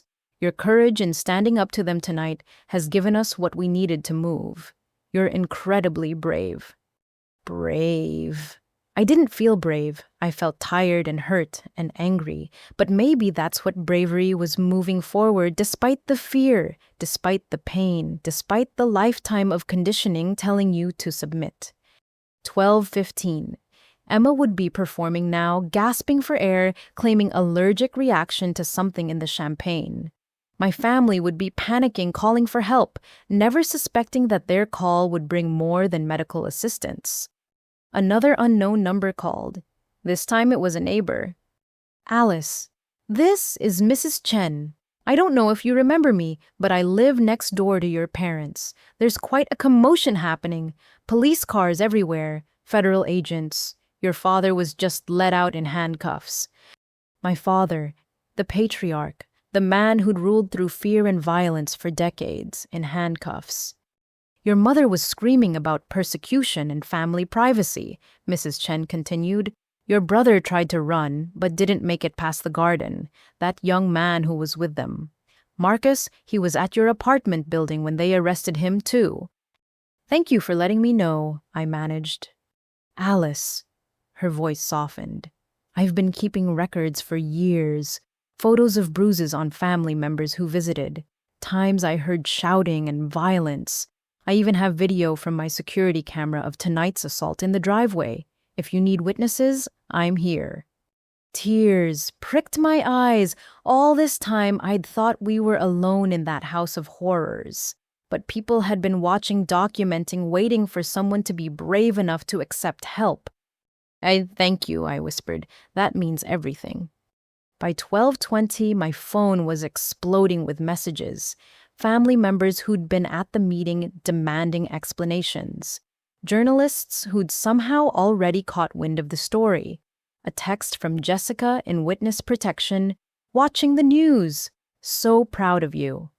Daniel brought me a cup of tea, the simple kindness of it almost breaking my composure entirely. You did it, he said simply. We did it, I corrected. I couldn't have survived tonight without all of you. Your family underestimated you, Diane observed. They saw compliance where there was strategy, weakness where there was patience. They thought breaking you down would be easy because they'd never truly seen your strength. My phone rang one more time, Emma breathless but triumphant. It's done. Your parents and Jake are in custody. Marcus was arrested with enough evidence to put him away for years. Agents are searching all properties, seizing computers, freezing accounts. She paused. Alice, they found something in your father's study. Plans, detailed plans about what to do if you didn't comply. What kind of plans? The kind that involved that life insurance policy and making things look accidental. You weren't just fighting for your freedom tonight. You were fighting for your life. The room went silent as that sank in. My family hadn't just wanted me compliant. They'd been prepared to eliminate me entirely if I couldn't be controlled. There's more, Emma continued. We found Grandma Rose's real will, the one your father hid.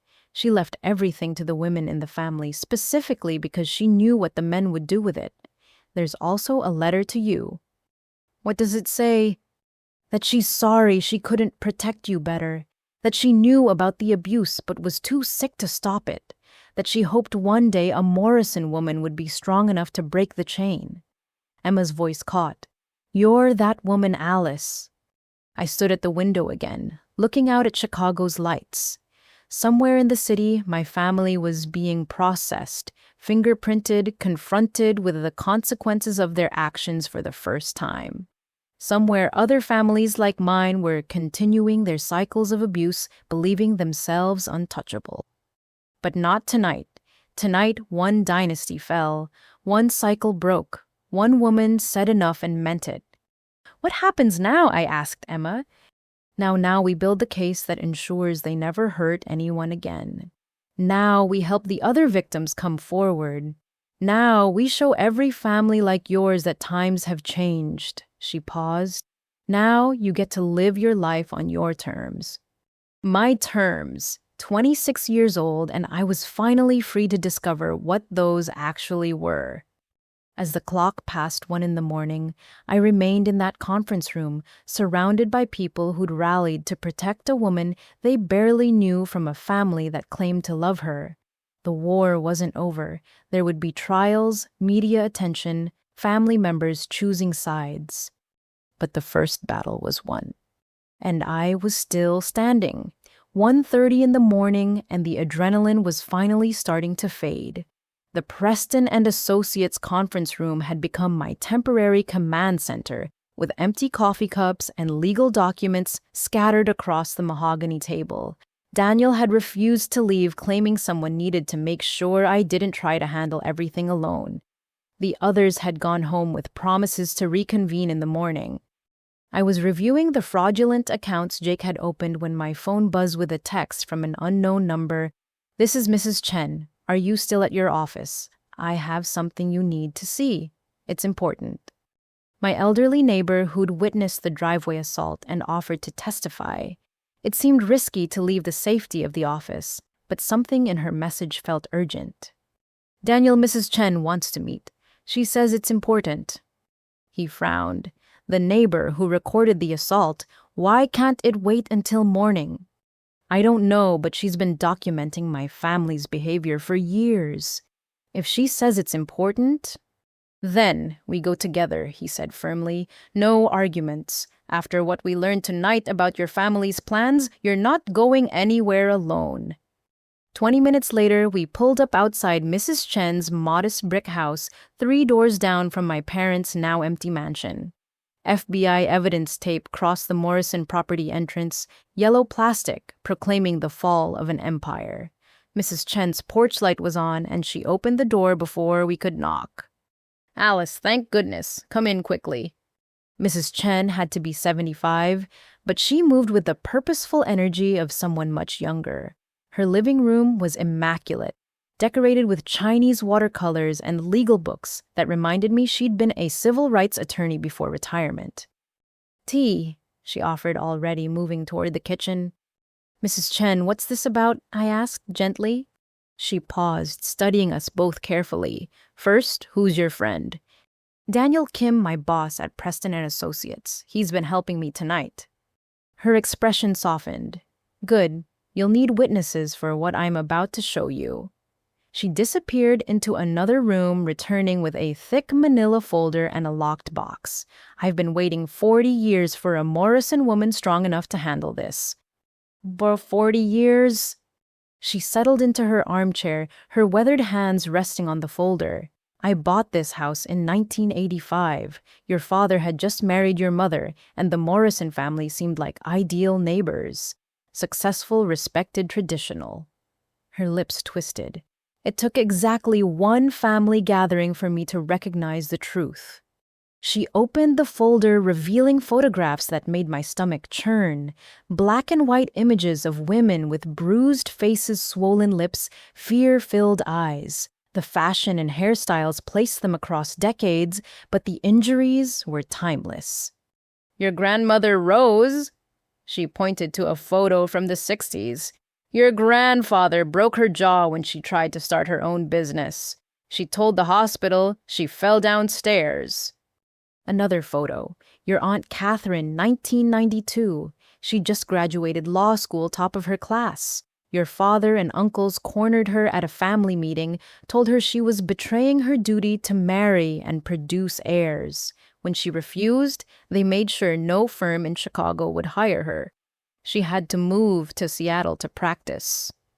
Page after page of documentation, medical records somehow obtained, police reports that went nowhere, financial documents showing women's assets mysteriously transferred to male family members. "How did you get all this?" Daniel asked, voice hushed. 40 years of law practice creates extensive networks. Mrs. Chen smiled grimly. Nurses who remember patterns of injury, court clerks who notice when charges get dropped, other neighbors who witnessed incidents but were too afraid to speak up alone. She pulled out a cassette recorder that looked ancient. Audio recordings from the 80s and 90s. Your father and grandfather discussing how to handle rebellious women. Your Uncle Carl bragging about forcing his wife into psychiatric treatment when she tried to divorce him. I couldn't find words.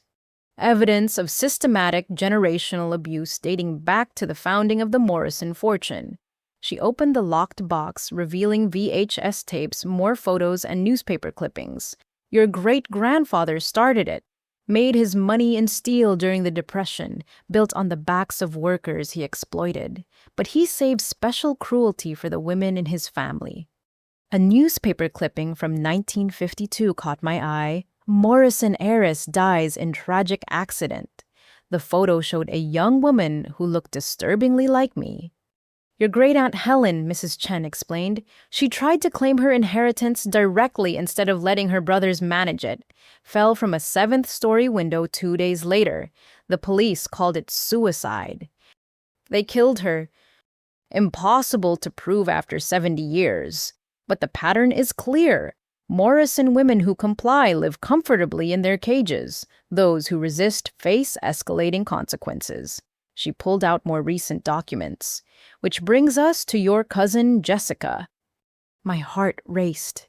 Emma said Jessica's in witness protection. She is, thank God, but look at this. She showed me printed emails between my father and a man named Vincent Romano. Your father hired a private investigator to track Jessica down. Not just any PI, one known for finding people who don't want to be found and ensuring they stay quiet permanently. Daniel was photographing everything with Mrs. Chen's permission, building our own evidence file. This shows conspiracy to commit murder.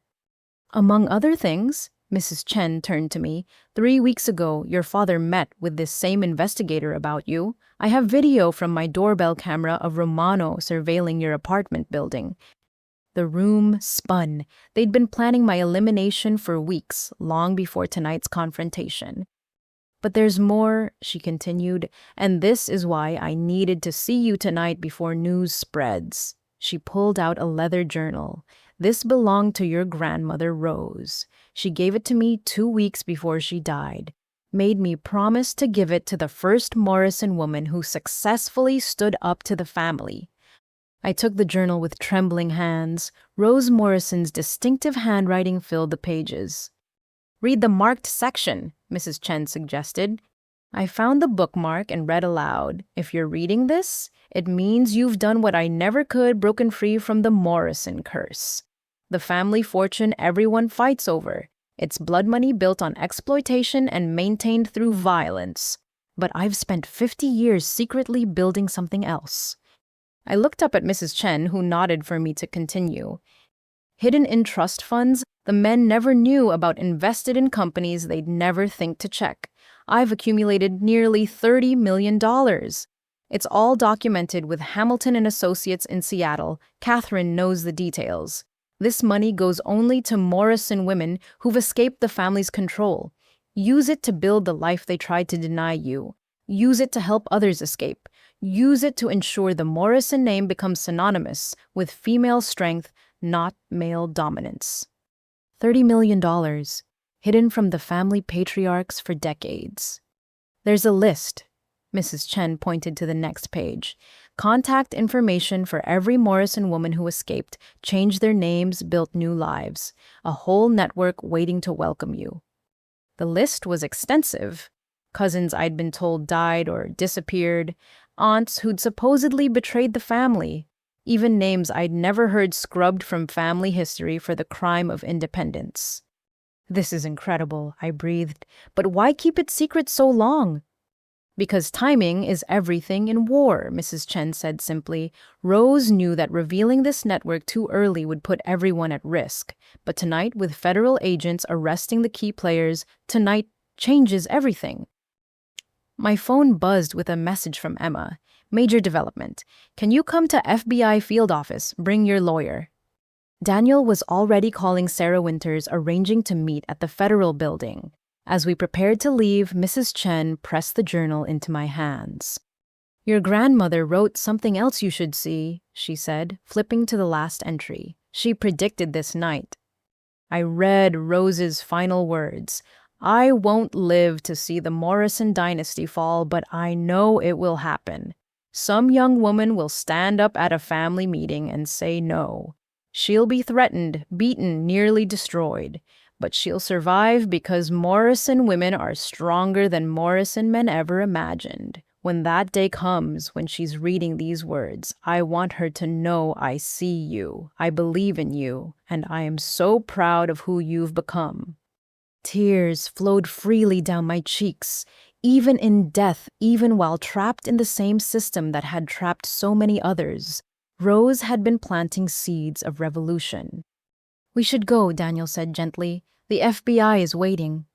I hugged Mrs. Chen, this neighbor who'd been a silent guardian for decades. Thank you for keeping watch, for preserving all of this. Thank me by using it, she said firmly. Every document, every recording, every piece of evidence. Make sure the Morrison men never hurt another woman again. As we drove toward the federal building, I clutched Rose's journal like a lifeline. In one night, I'd gone from being a solitary woman fighting her family to discovering an entire network of survivors, allies, and resources. You realize what this means, Daniel asked. With Mrs. Chen's evidence and Rose's documentation, this isn't just about tonight's crimes. This is about decades of conspiracy, fraud, and violence. Good, I said. Let them answer for all of it. The FBI field office loomed ahead, lit up despite the late hour. Emma was waiting in the lobby with Sarah Winters and a man in a suit, who introduced himself as Assistant U.S. Attorney James Walsh. Ms. Morrison, he said, shaking my hand, what you've initiated tonight has given us the opportunity to dismantle a criminal organization that's operated with impunity for generations. I want you to know the full weight of federal law enforcement is behind you. I have more evidence, I said, showing them Mrs. Chen's folder and Rose's journal. 40 years of documentation, a network of victims, financial crimes going back decades. His eyes lit up like a prosecutor who'd just been handed a career-making case, which I supposed he had. This changes everything, he murmured, already calculating charges and strategies. We're not just looking at tonight's assault and fraud, we're looking at RICO violations, organized crime, potential murder conspiracies. The next hours blurred together, statements given, evidence, cataloged, plans made. By the time dawnlight crept through the windows, the scope of what we'd uncovered was staggering. The Morrison family empire wasn't just built on misogyny and control, it was a criminal enterprise that had operated for nearly a century, protected by wealth connections and the silence of its victims. But silence was broken now. The network Rose had secretly built was activated. Morrison women from across the country were coming forward, sharing their stories, offering evidence. Journalists were connecting dots that led to financial crimes, labor violations, and suspicious deaths spanning generations. As I finally left the federal building at 7 a.m, exhausted but determined, I thought about transformation. 12 hours ago, I'd been a single woman facing my family's wrath. Now I was part of something bigger, a reckoning decades in the making. My phone had hundreds of messages, some from family members just learning about the arrests, spewing rage and threats. Others from women I'd never met, Morrison survivors offering support and solidarity. One stood out from a number with a Seattle area code. "This is your Aunt Catherine. I've been waiting 28 years for this day. Rose's attorney is ready to execute her true will. The Morrison women are finally getting their due. Welcome to the resistance, Alice. We've been waiting for you." The war wasn't over. If anything, it had just truly begun. But for the first time in Morrison family history, the women weren't fighting alone. We were an army now, and we were done being silent. 7:30 Monday morning. After catching barely 2 hours of sleep on the couch in Daniel's office, I was back in the conference room at Preston and Associates. The view of the Chicago River looked different in daylight, less romantic and more revealing, like harsh morning light exposing flaws makeup had hidden the night before. Sarah Winters sat across from me, having driven in from the suburbs with a thermos of coffee and a battle plan. She'd traded her weekend casual wear for a sharp navy suit that screamed legal competence. First things first," she said, sliding documents across the table. "Emergency restraining orders have been granted against your parents, Jake and Marcus Chen. They cannot contact you, come within 500 feet of you, or access any of your accounts." "What about their bail hearings?" "Happening as we speak. Given the evidence of planned violence and the life insurance policy, the prosecutor is arguing for no bail. At minimum, they'll face substantial bonds and ankle monitors." My phone, which I'd finally put on silent, showed 97 missed calls. Sarah noticed my glance. "Don't answer any family members yet. Everything goes through me now." She pulled out a legal pad. "We need to discuss pressing charges. The FBI has the federal case covered, but you have grounds for civil suits that could ensure you're compensated for damages." "It's not about money." Yes, it is," she interrupted firmly. "Your brother destroyed your credit. That has real financial consequences. Your family attempted to sabotage your career. Your ex-boyfriend created defamatory images. Every crime has a cost, and they should pay it."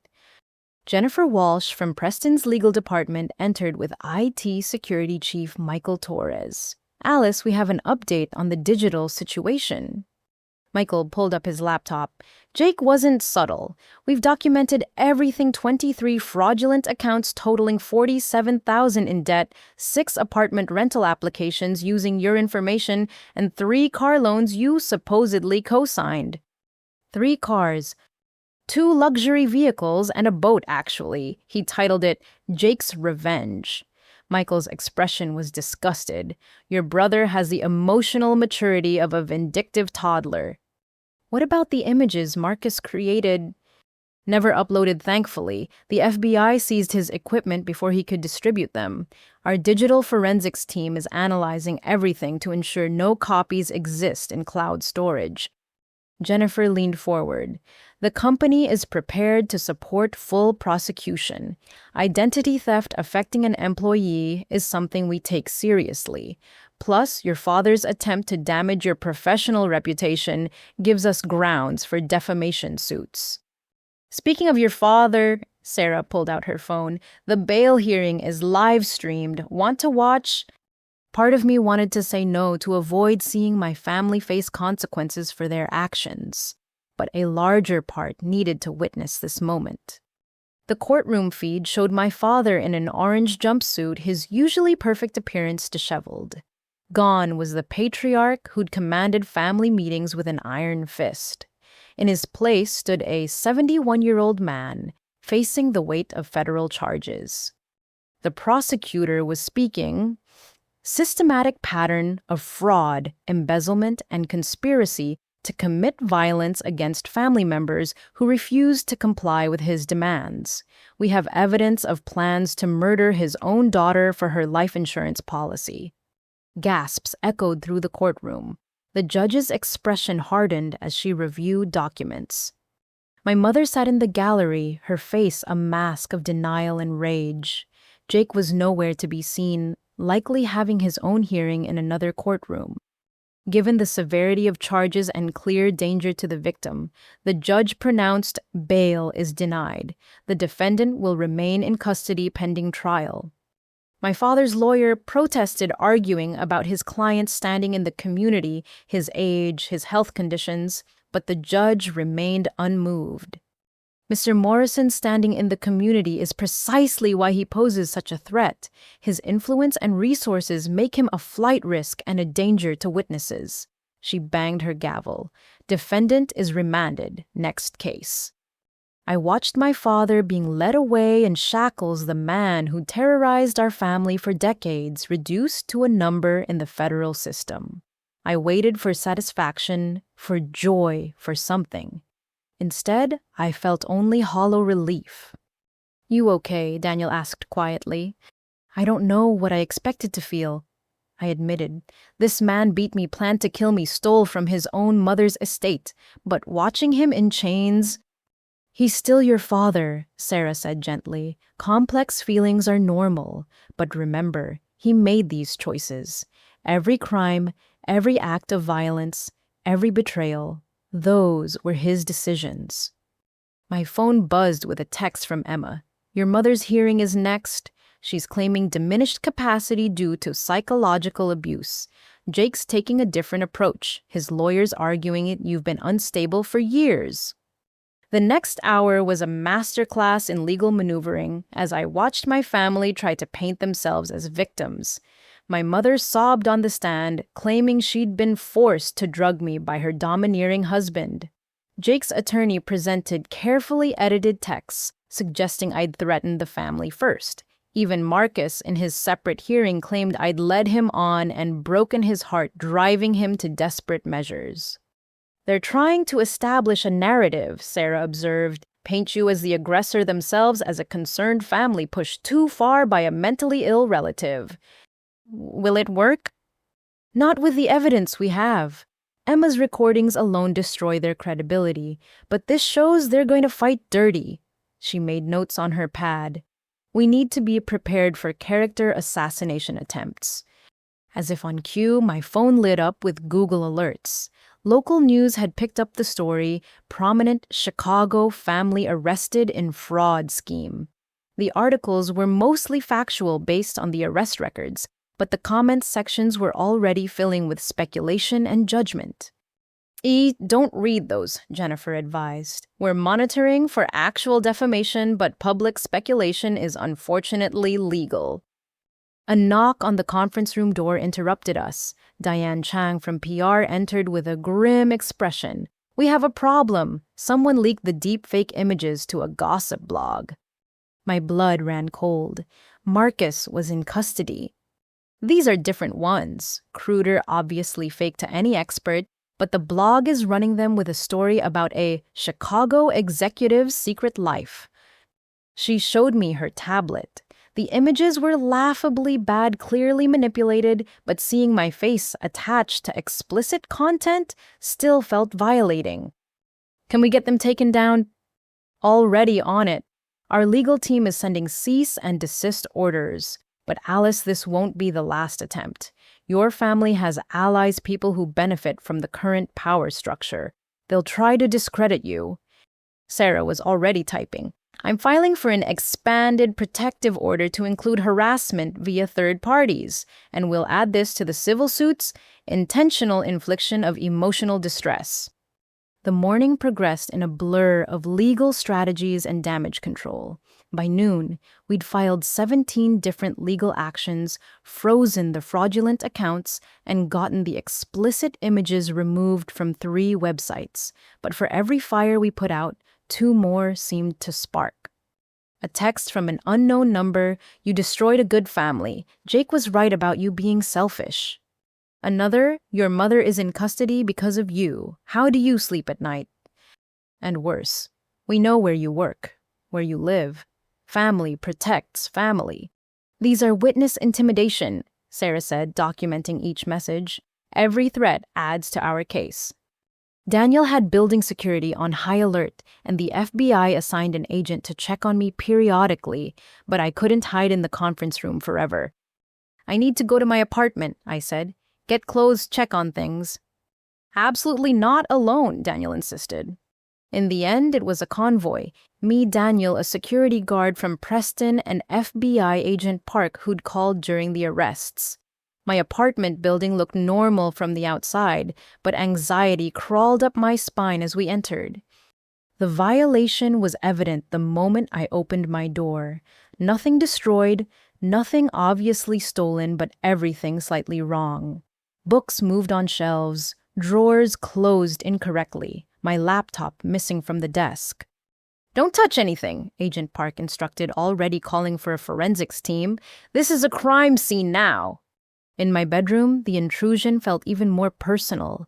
My jewelry box had been reorganized, clothes refolded differently than I would, and on my pillow, a printed note in Jake's handwriting, "You can't hide from family." He was here, I said numbly. Before the arrests, he was in my home touching my things. Agent Park studied the note. This helps our case. Breaking and entering criminal trespass stalking. Your brother just added years to his potential sentence. But I barely heard him. The one place I'd thought was safe, my private sanctuary away from family dysfunction, had been violated. Jake had probably sat on my bed, gone through my belongings, imagined my reaction to finding his note. "We'll have the locks changed," Daniel said. "Security upgraded. You can stay at a hotel until—" No. The word came out stronger than I felt. This is my home. I'm not letting them drive me out of it. The forensics team arrived, dusting for fingerprints, photographing every detail. They found more evidence, a listening device in my living room lamp, my personal documents photographed, and returned to the wrong folders. Even my medications counted and cataloged, presumably so the family could claim I was unstable. How long were they surveilling me? I asked Agent Park. Based on the device's model and battery degradation, at least 6 months, possibly longer. 6 months of private conversations recorded. 6 months of my life invaded. The scope of the violation kept expanding like ripples from a stone thrown in water. My phone rang. Aunt Catherine calling from Seattle. "Alice, I've been watching the news. Are you safe?" Her voice, which I barely remembered from childhood, carried a mix of concern and steel. "I'm managing," I said. "It's been a long 24 hours. "The first day of freedom always is," she said. "I've activated Rose's contingency plan. The Seattle attorney is ready to file her authentic will. But Alice, there's something you need to know about the family money."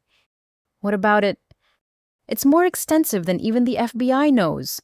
Your father didn't just steal from the estate. He's been siphoning from the family business for 40 years. Shell companies, offshore accounts, fraudulent loans. We estimate he's hidden close to $50 million. $50 million. Money that should have supported the family legitimately, instead hoarded and hidden by one man's greed. Can we recover it? That's why I'm calling. I've spent 28 years in financial law waiting for this moment. If you're willing to be the face of the lawsuit, I'll be the brain.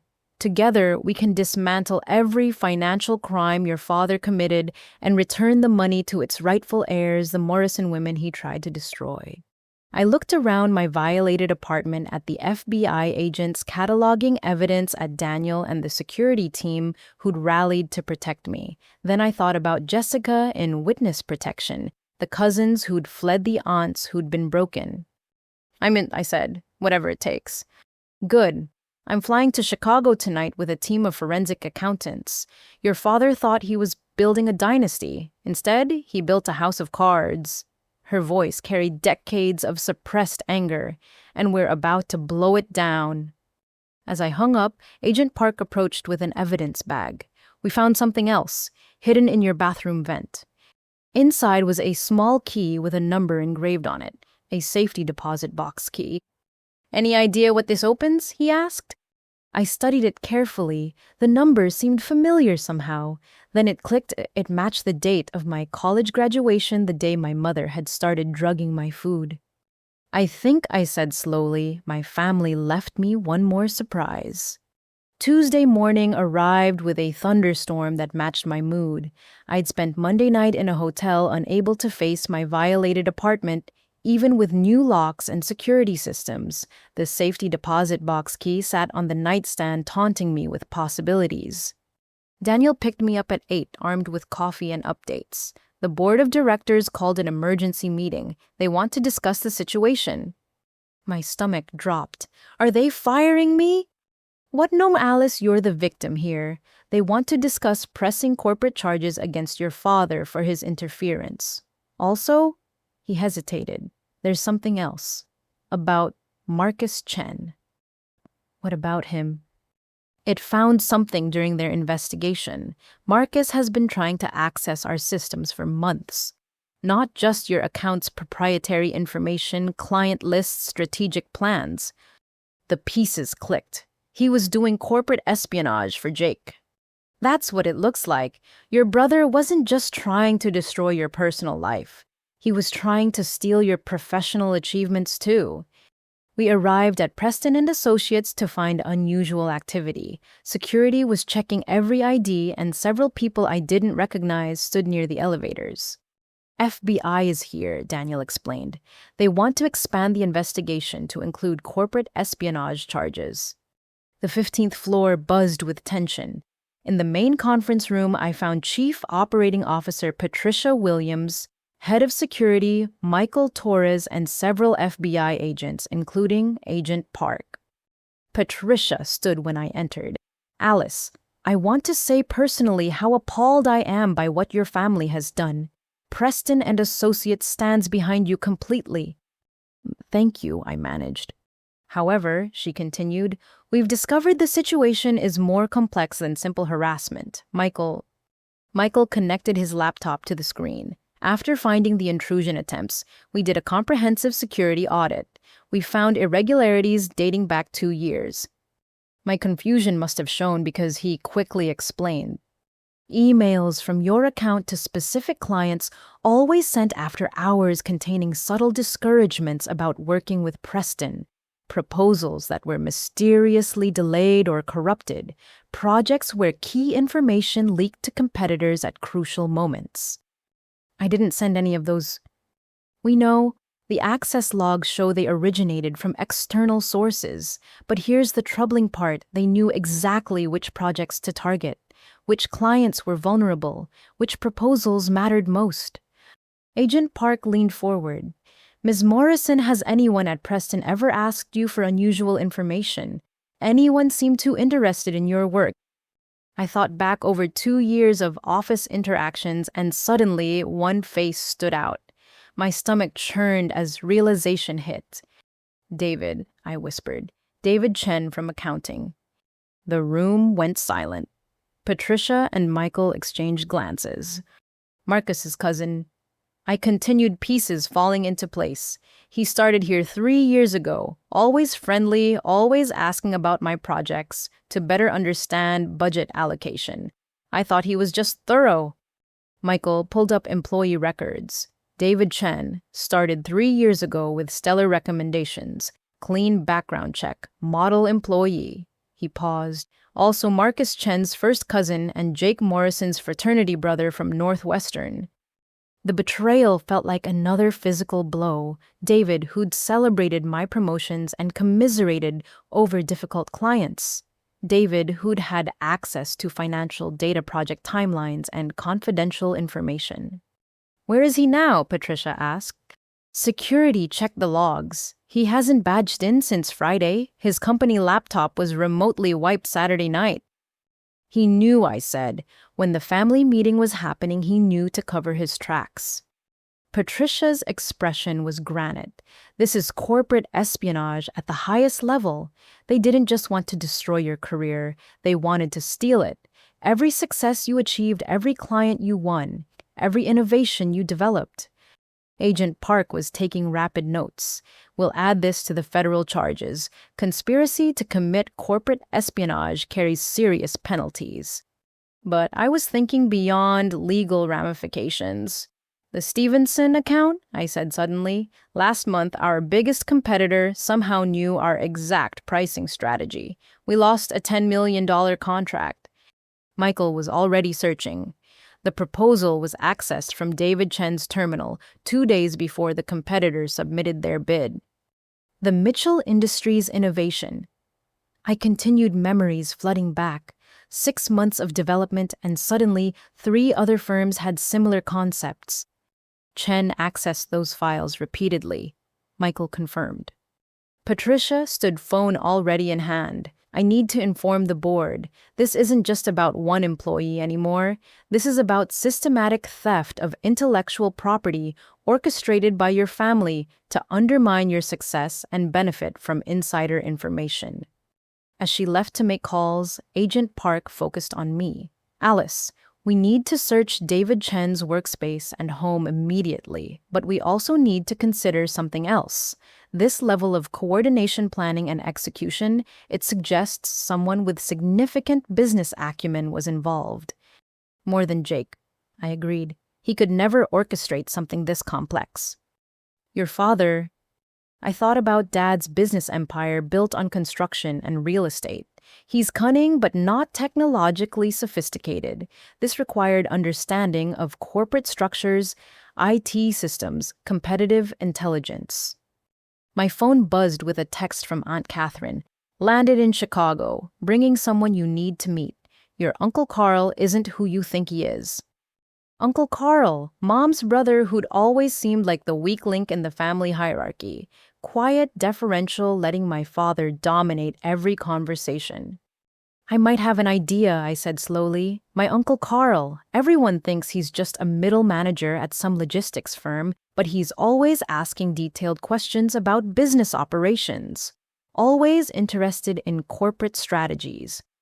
Agent Park made a call requesting background on Carl Mitchell. Within minutes, his expression changed.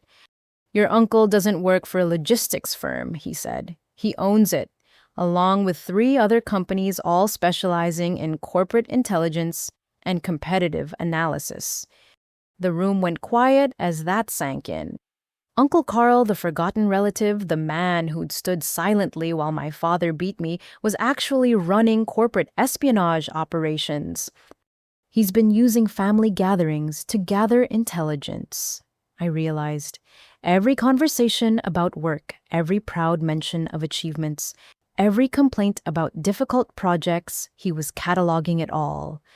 Daniel, who'd been quiet throughout, suddenly spoke. The McKenna deal last year, you mentioned at Easter dinner that we were struggling with their demands. 2 weeks later, our competitor swooped in with a perfect solution. How much? I asked, feeling sick. How much has Preston lost because of my family's spy ring? Michael was already calculating. Based on the compromised deals, we can verify conservative estimate is $30 million in lost revenue over 2 years. $30 million! My family hadn't just tried to destroy me personally, they'd cost my company millions, jeopardized jobs, damaged our reputation, all because I dared to succeed without their permission. Patricia returned, face flushed with anger. The board is convening an emergency session. Alice, they want you there. Not as an employee under scrutiny, but as a key witness. Richard Preston himself is flying in from New York. The next hours were a whirlwind. David Chen's desk yielded a treasure trove of evidence, encrypted drives, coded notebooks, even printed emails between him, Marcus, and Jake discussing their Project Breakdown, their charming name for destroying my career.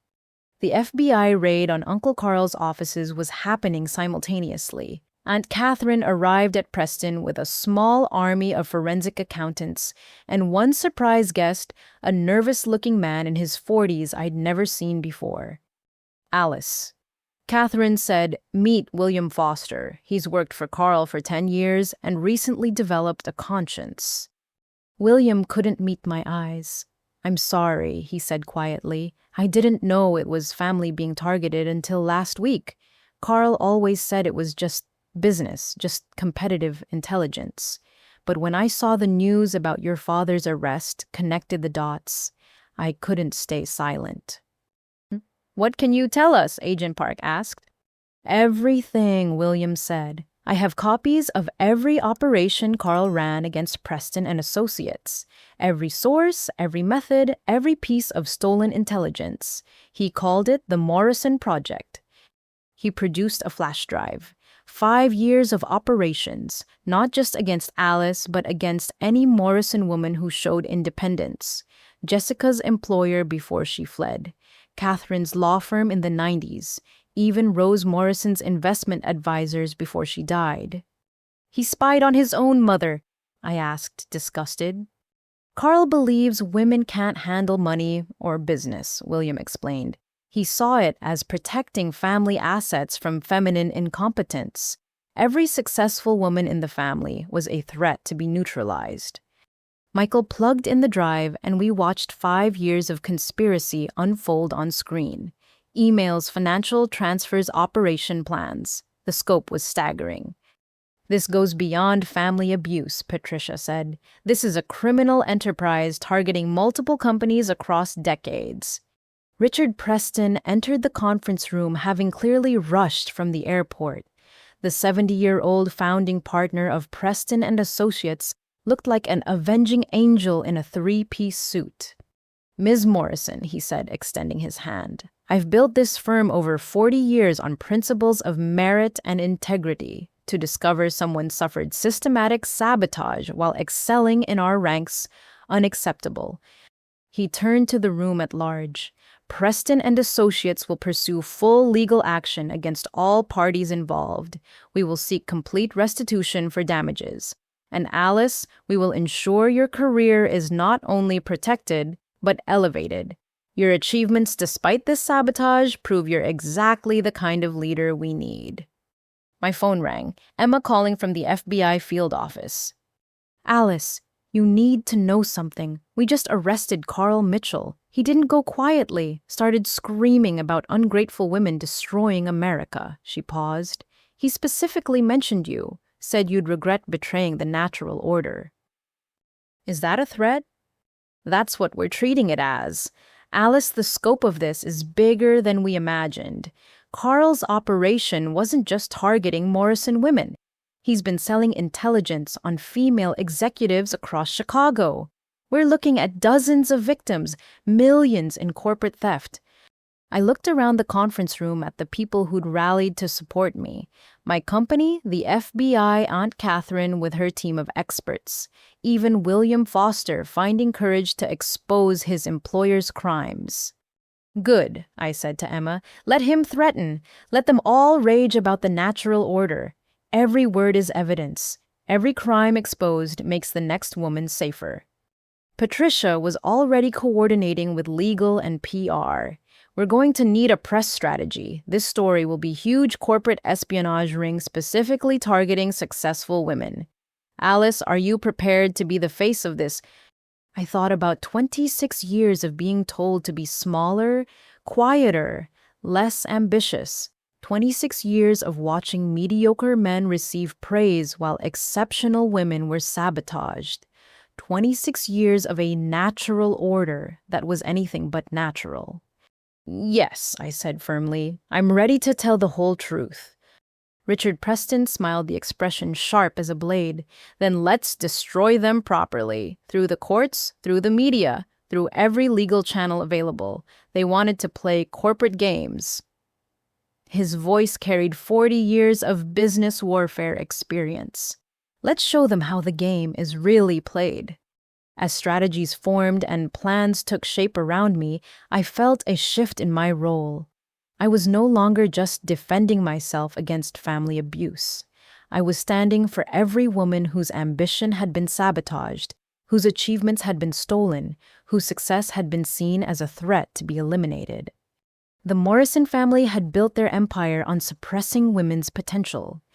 Now, a coalition of those same women would tear it down brick by stolen brick. The war wasn't just personal anymore. It had become a revolution.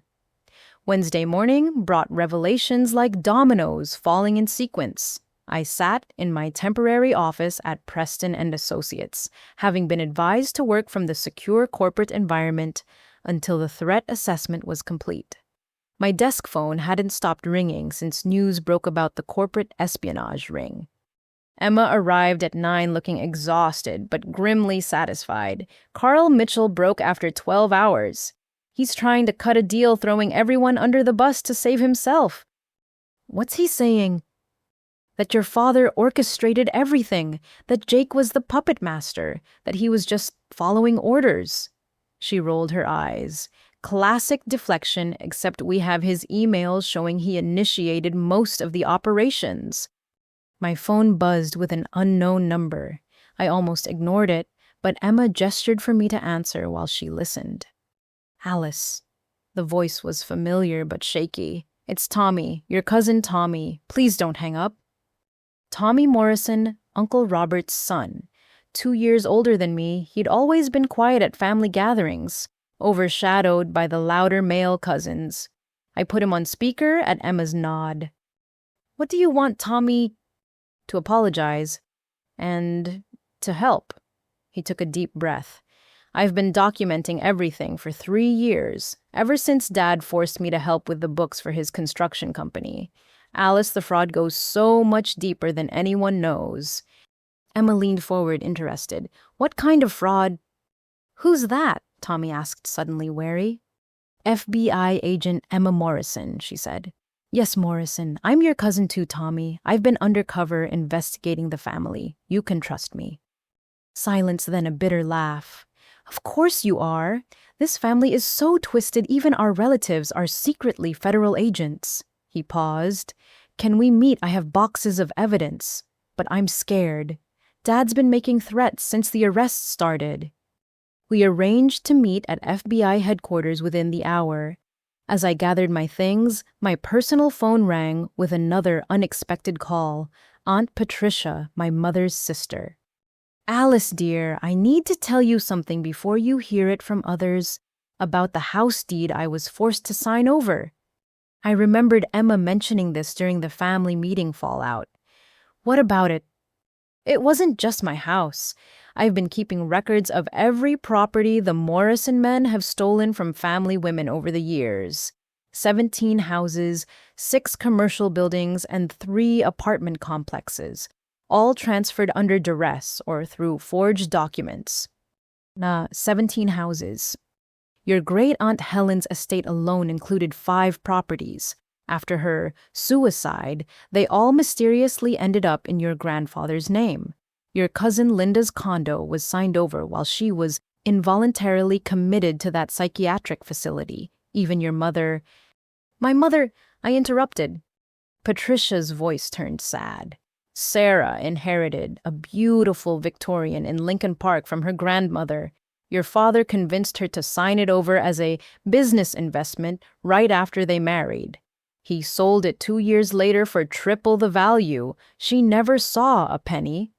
Another piece of the puzzle explaining my mother's bitterness. She'd been a victim before becoming a victimizer, continuing the cycle rather than breaking it. I have all the documentation, Patricia continued. Property records, forged signatures, threatening letters. 30 years of theft disguised as family financial management. By the time Daniel drove Emma and me to the FBI building, my phone had logged 6 more calls from extended family members. Word was spreading through the Morrison network like wildfire. The women were talking, and they were done being silent. Tommy waited in a conference room surrounded by banker boxes. He looked haggard, stress etched in every line of his 31-year-old face. When he saw me, his composure cracked. Alice, I'm so sorry. I sat there while Dad hit you. I said nothing. I've been such a coward. You're here now, I said, surprising myself with a lack of anger. Tommy had been trapped in the same toxic system, just playing a different role. He opened the nearest box, revealing meticulously organized files. 3 years ago, Dad made me CFO of Morrison Construction, said it was time I learned the family business. What I learned was that we're basically a money laundering operation with a construction license. Agent Park joined us immediately, interested. Explain. Inflated invoices for materials that were never purchased, phantom employees drawing salaries, projects that existed only on paper to justify massive cash movements. Tommy pulled out spreadsheets. Every male Morrison has a no-show job on the payroll. Jake alone drew $300,000 last year for being a consultant. "Did you report this?" Park asked. "To whom? My father, Uncle Douglas." They all knew. They all benefited. Tommy's voice turned bitter. "I was told this was how real business worked, that I was lucky to be included, that the women in our family didn't understand the complexities of wealth management." He pulled out another folder. "But here's what really made me start documenting everything, the insurance policies." My blood chilled. "Policies like the one on me?" 27 policies total. Every adult woman in the Morrison family has a life insurance policy they don't know about. Beneficiaries are always the nearest male relative. Your policy was just the newest one. Emma grabbed the folder, scanning rapidly. "These go back decades. Helen Morrison died 1952. Policy paid out $500,000 to her brothers. Linda Morrison, institutionalized 1995, declared legally incompetent. Policy cashed out under a disability clause." "They've been profiting from destroying women for generations," I said numbly. "It gets worse," Tommy said. "I found correspondence about accident planning, discussions about which family members were becoming too troublesome. Your name came up 6 months ago, right after your promotion to vice president." Agent Park was already calling for additional agents. This wasn't just fraud or abuse anymore. This was evidence of a potential murder conspiracy spanning decades. My phone rang again. This time it was Cousin George, Aunt Martha's son. "Alice, I'm at Mom's house. She's finally ready to talk about what our fathers did to her in '92. Can you come? She says she'll only tell the story once and she wants you here." I looked at Agent Park, who nodded. "We'll provide escort. This could be crucial testimony." The convoy to Aunt Martha's modest Evanston home included 2 FBI vehicles and Daniel, who'd insisted on coming for moral support. Martha lived in a small ranch house, a far cry from the Morrison family mansion she'd grown up in. She answered the door looking every one of her 63 years, but her eyes held new determination. "Alice, thank you for being brave enough to start this. Come in, all of you. It's time the truth was told." Her living room was crowded with Morrison women. Patricia was there along with cousins I hadn't seen in years. Even some I'd been told were dead or estranged had somehow gathered. In the center sat a woman I didn't recognize, elderly, frail, but with eyes that burned with purpose. "Alice," Martha said softly, "meet your Aunt Catherine's mother, your great-aunt Evelyn. She's 93 and has been in hiding for 40 years. The room collectively held its breath as Evelyn spoke, her voice stronger than her appearance suggested. "I wasn't supposed to survive," she said simply. "When I tried to divorce your great-uncle in 1981, the family decided I was hysterical. They had me committed, drugged, declared incompetent. But I had friends at the hospital who helped me escape. I've been living under a false name ever since, waiting for someone strong enough to bring them down." She gestured to a trunk beside her chair. 40 years of evidence collection. Photos, recordings, documents. Every crime, every cover-up, every woman they destroyed. Your brave stand gave me the courage to finally come forward. The trunk opened to reveal a historical archive of Morrison family crimes. Photos of bruised faces, hospital records, death certificates that didn't match official stories, financial documents showing systematic theft. "This is why they're so terrified of you," Evelyn said, looking directly at me. "You're not just one woman saying no. You're the catalyst for every woman they've wronged to finally speak truth." My phone buzzed with a text from Emma. "Judge-approved expanded search warrants. We're raiding every Morrison property simultaneously. Whatever evidence exists, we'll find it." As if summoned by the mention of evidence, 3 more cousins arrived, Linda's daughters, who'd been told their mother abandoned them, but had actually been institutionalized by force. They brought boxes of letters their mother had smuggled out of the psychiatric facility, begging for help that never came. She died thinking we hated her. One daughter wept. But she never stopped writing, never stopped trying to tell the truth about what they did to her. Story after story emerged. Aunt Rebecca's daughter revealed how her mother's successful boutique was sabotaged and sold to pay for Jake's first failed business venture. Cousin Maria explained how her scholarship to Harvard was mysteriously revoked after she refused an arranged marriage to a Morrison business associate's son. Each woman had suffered in isolation, thinking they were alone, unaware of the pattern. Tommy, the only man in the room, looked increasingly ill as the stories mounted. "I helped with some of this," he admitted. "Not knowingly, but I processed the paperwork, moved the money. God, I'm so sorry." "You were a tool just like we all were," Martha said gently. "The difference is you're choosing to break free now." Agent Park had been quietly coordinating with his team throughout. Now he addressed the room.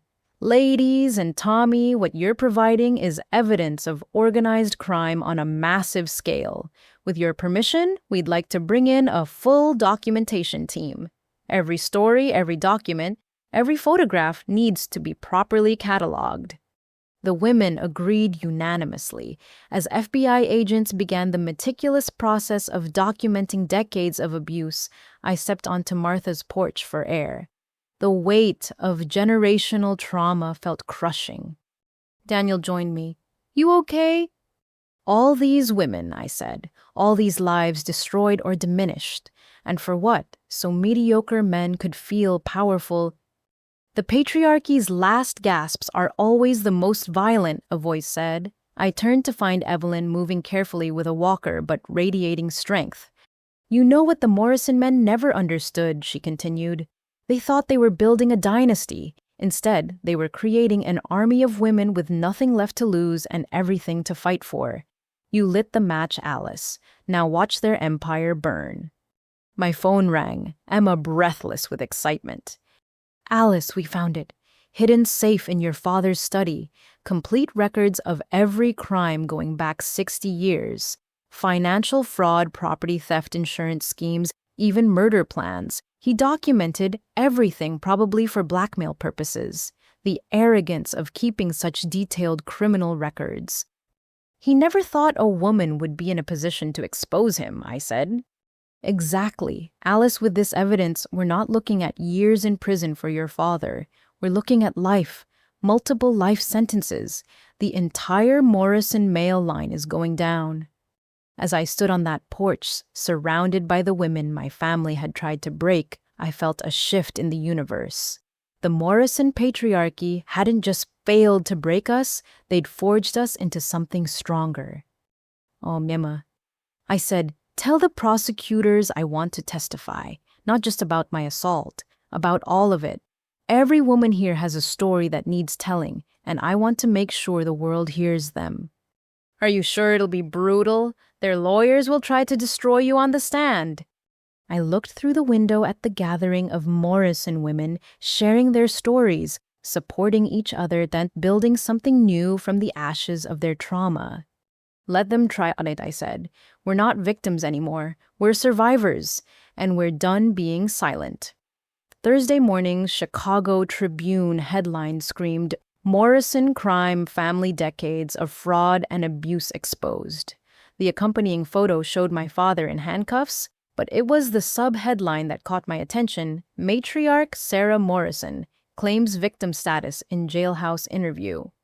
I sat in my hotel room, having been advised to stay away from my apartment after investigators found 2 more listening devices. Daniel had brought me coffee and the stack of newspapers, all carrying variations of the Morrison story. "Your mother gave an exclusive to Channel 7, he said, pulling up the video on his laptop. "You need to see this." My mother appeared on screen in the orange jumpsuit that should have humbled her. Instead, she'd somehow managed to style her hair and apply makeup, creating a martyred saint effect. The reporter, Sheila Matthews, looked appropriately serious as she began the interview. "Mrs. Morrison, you're facing charges of assault, drugging family members, and conspiracy. What do you have to say to your daughter?" My mother's eyes welled with perfectly timed tears. My poor Alice. She's clearly having a mental breakdown. This fantasy about being drugged, about family persecution, it breaks my heart to see my daughter so ill. I nearly threw my coffee at the screen. But multiple family members have corroborated the drugging allegations. Sheila pressed. Mass hysteria. My mother sighed. When one troubled person makes accusations, others sometimes create false memories. I've been a devoted mother for 27 years. I've sacrificed everything for my children. The interview continued with my mother painting herself as a long-suffering parent dealing with an ungrateful, mentally unstable daughter. She even suggested I'd fabricated evidence due to my delusions. "This won't play well," Daniel said. "Public opinion." His words were cut off by my phone ringing. Diane from PR. "Don't worry about the interview," she said immediately. "We have a response ready. Can you come to the office? And Alice? We have something that's going to change everything." Within an hour, I was in Preston and Associates' main conference room where Diane had assembled her team alongside Agent Park and a woman I didn't recognize. "Alice, meet Dr. Rachel Stern," Diane introduced. "She runs the toxicology department at Northwestern Memorial Hospital." Dr. Stern shook my hand firmly. "Ms. Morrison, after seeing the news about your family, I pulled some records. You've been to our ER 6 times in the past 3 years, with symptoms of fatigue, confusion, and memory issues, always after family dinners." I thought it was stress. "It was poisoning," she said bluntly. "I ran tests on your blood samples we still had in storage. Consistent traces of benzodiazepines and other sedatives. Not enough to cause permanent damage, but enough to significantly impair cognitive function." She placed lab results on the table. "I've also been contacted by 17 other women who ate at Morrison family gatherings. All report similar symptoms.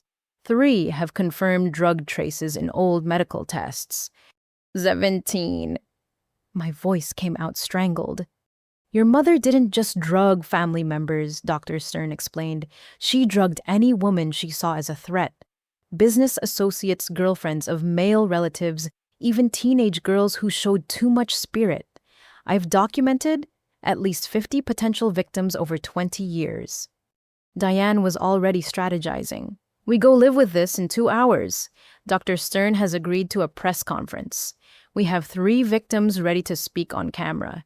Your mother wants to play the devoted parent card. Let's show the world what her devotion really looked like." My phone buzzed with a text from Emma. "Your mother's about to have bigger problems. We just found her recipe book." "Recipe book?" I asked when Emma answered my call. "Hidden in her kitchen. Looks like a normal cookbook, but it's actually detailed notes on dosing different sedatives in food. She has entries for specific family members, notes on their tolerances, even ratings on which drugs were most effective." My stomach turned. "She made it a science. She made it an art. There are notes here about you specifically. Apparently, you were building tolerance to her usual cocktail, so she was researching stronger alternatives." Agent Park was taking notes. "This moves it from simple assault to attempted murder. Systematically poisoning someone while increasing doses shows intent to cause serious harm." The press conference was scheduled for 1 o'clock. As we prepared, more victims came forward. My high school friend Jennifer, who'd stopped coming to dinner after getting violently ill. Jake's ex-girlfriend Melissa, who'd been hospitalized after a Sunday roast. Even Mrs. Patterson from Mom's Book Club admitted she'd started bringing her own food to meetings after suspicious illnesses. "Your mother is a serial poisoner," Dr. Stern said bluntly. "In my professional opinion, she exhibits signs of Munchausen by proxy, enjoying the control that came from secretly debilitating others." When we went live, the conference room was packed with media. I stood beside Dr. Stern as she presented the medical evidence. Charts showing drug levels, hospital records spanning 2 decades, a pattern so clear it was undeniable. Sarah Morrison systematically poisoned dozens of women over 20 years, Dr. Stern announced. This wasn't cooking, this was chemical assault. The reporters erupted with questions. As Dr. Stern fielded medical queries, 3 victims took the microphone. Each story was more damning than the last. Jennifer spoke about missing her college entrance exams due to being drugged at my graduation party. Melissa revealed she'd miscarried after a Morrison family dinner now, wondering if the poisoning had caused it. But it was the 3rd victim who provided the killing blow to my mother's victim narrative. "My name is Linda Morrison," the woman said, and gasps rippled through the room. "I'm supposed to be dead." Linda, my cousin, who'd allegedly died in a psychiatric facility, very much alive and furious. "Sarah Morrison convinced my family I was insane," Linda continued. "She provided the drugged food that made me appear mentally unstable. She testified at my commitment hearing about my erratic behavior. I spent 10 years institutionalized because of her poisoning, and she told everyone I died there." "How did you survive?" a reporter asked.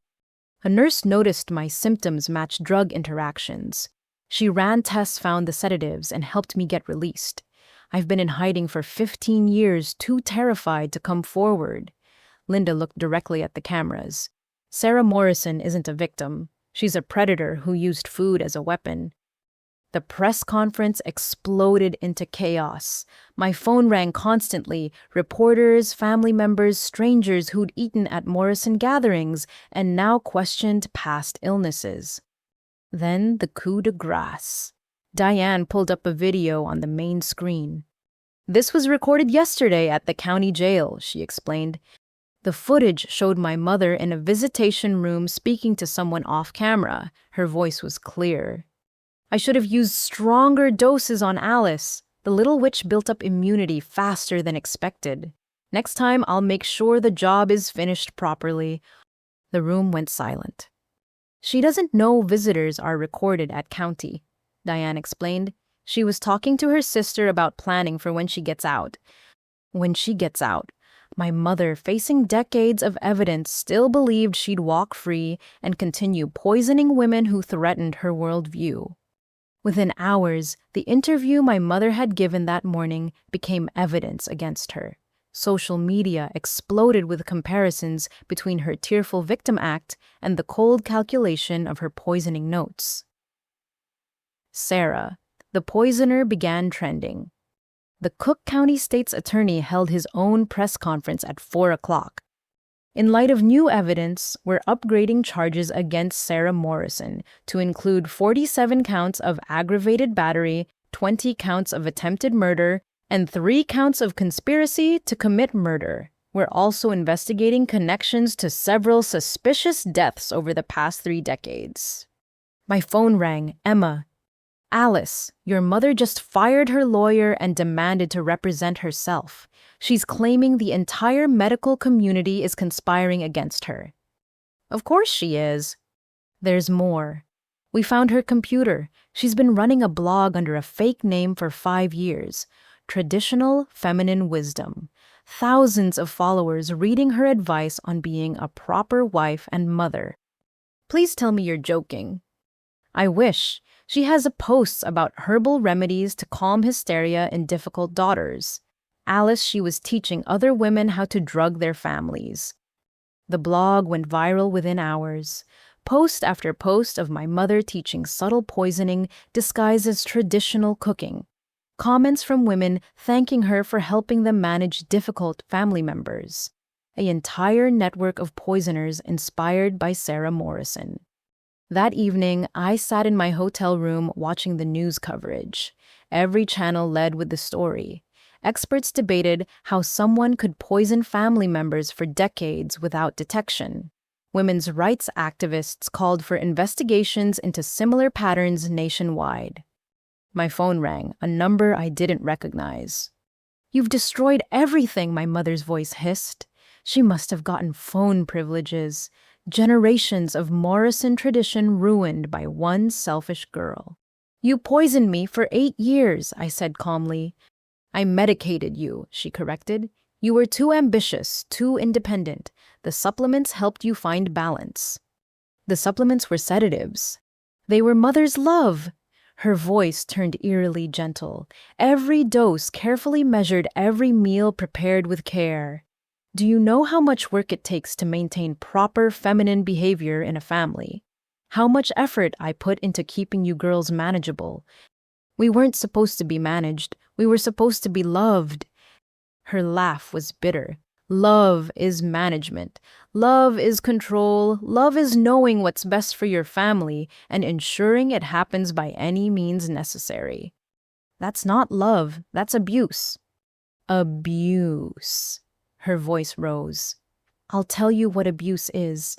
It's watching your daughter reject everything you've taught her. It's seeing her choose career over family. It's knowing she'll end up alone and bitter like Catherine, like Jessica, like all the Morrison women who thought they were too good for tradition. We're not alone, I said. We have each other. A whole network of women you tried to break but only made stronger. A network of failures, spinsters and career women who'll die without legacy. Our legacy is survival. Our legacy is truth. Our legacy is ensuring no more Morrison women get poisoned for the crime of ambition. She was quiet for a moment, then in a voice cold as Chicago winter, you'll regret this. When you're 40 and childless, when you realize you traded family for feminism, when you understand what you've lost. I hung up. There was nothing left to say to a woman who saw poisoning her daughter as an act of love. That night, Me Too evolved into Me Too was poisoned, as women across the country shared stories of mysterious illnesses at family gatherings, of being drugged into compliance of food weaponized against them. Sarah Morrison had become the face of a hidden epidemic. By Friday morning, she'd been placed in solitary confinement after trying to poison her cellmate with hoarded medication. Her blog had been shut down, but screenshots circulated as evidence of how deeply misogyny could corrupt. The woman who'd spent 20 years controlling others through chemistry now had no one to poison but herself. And in her isolation, she'd have decades to contemplate how her twisted version of love had destroyed the very family she claimed to protect. The matriarch had fallen, and unlike her victims, she'd done it to herself. 6 months later, I sat in the witness box of courtroom 302 in the Cook County Criminal Courthouse. The room was packed with reporters, Morrison family members split between supporters and victims, and curious members of the public who'd followed the case through its endless media coverage. Prosecutor Janet Williams stood before me, her expression carefully neutral. We'd rehearsed this testimony countless times, but nothing could have prepared me for facing my family across a courtroom. My father sat at the defense table, his expensive suit, unable to hide how much he'd aged. 6 months in federal custody had stripped away his patriarch veneer, revealing a bitter old man. Jake fidgeted beside him, his cockiness replaced by darting eyes and nervous energy. Marcus occupied the far end, having been tried jointly due to the interconnected nature of their crimes. My mother had her own separate trial scheduled for next month. Her poisoning charges were too extensive to combine with the financial crimes. Ms. Morrison, Janet began, please describe the events of the family meeting on March 15th. I spoke clearly, describing the assault, the inheritance fraud, the threats. As I testified, I watched Jake's lawyer, Howard Brennan, scribble notes. He'd built his reputation defending wealthy abusers and had taken the Morrison case for the publicity. You testified that your father struck you, Janet continued. What happened next? My cousin Emma revealed she was an FBI agent. She'd been recording the meeting, documenting admissions of fraud and assault. Objection, Brennan called out. Entrapment.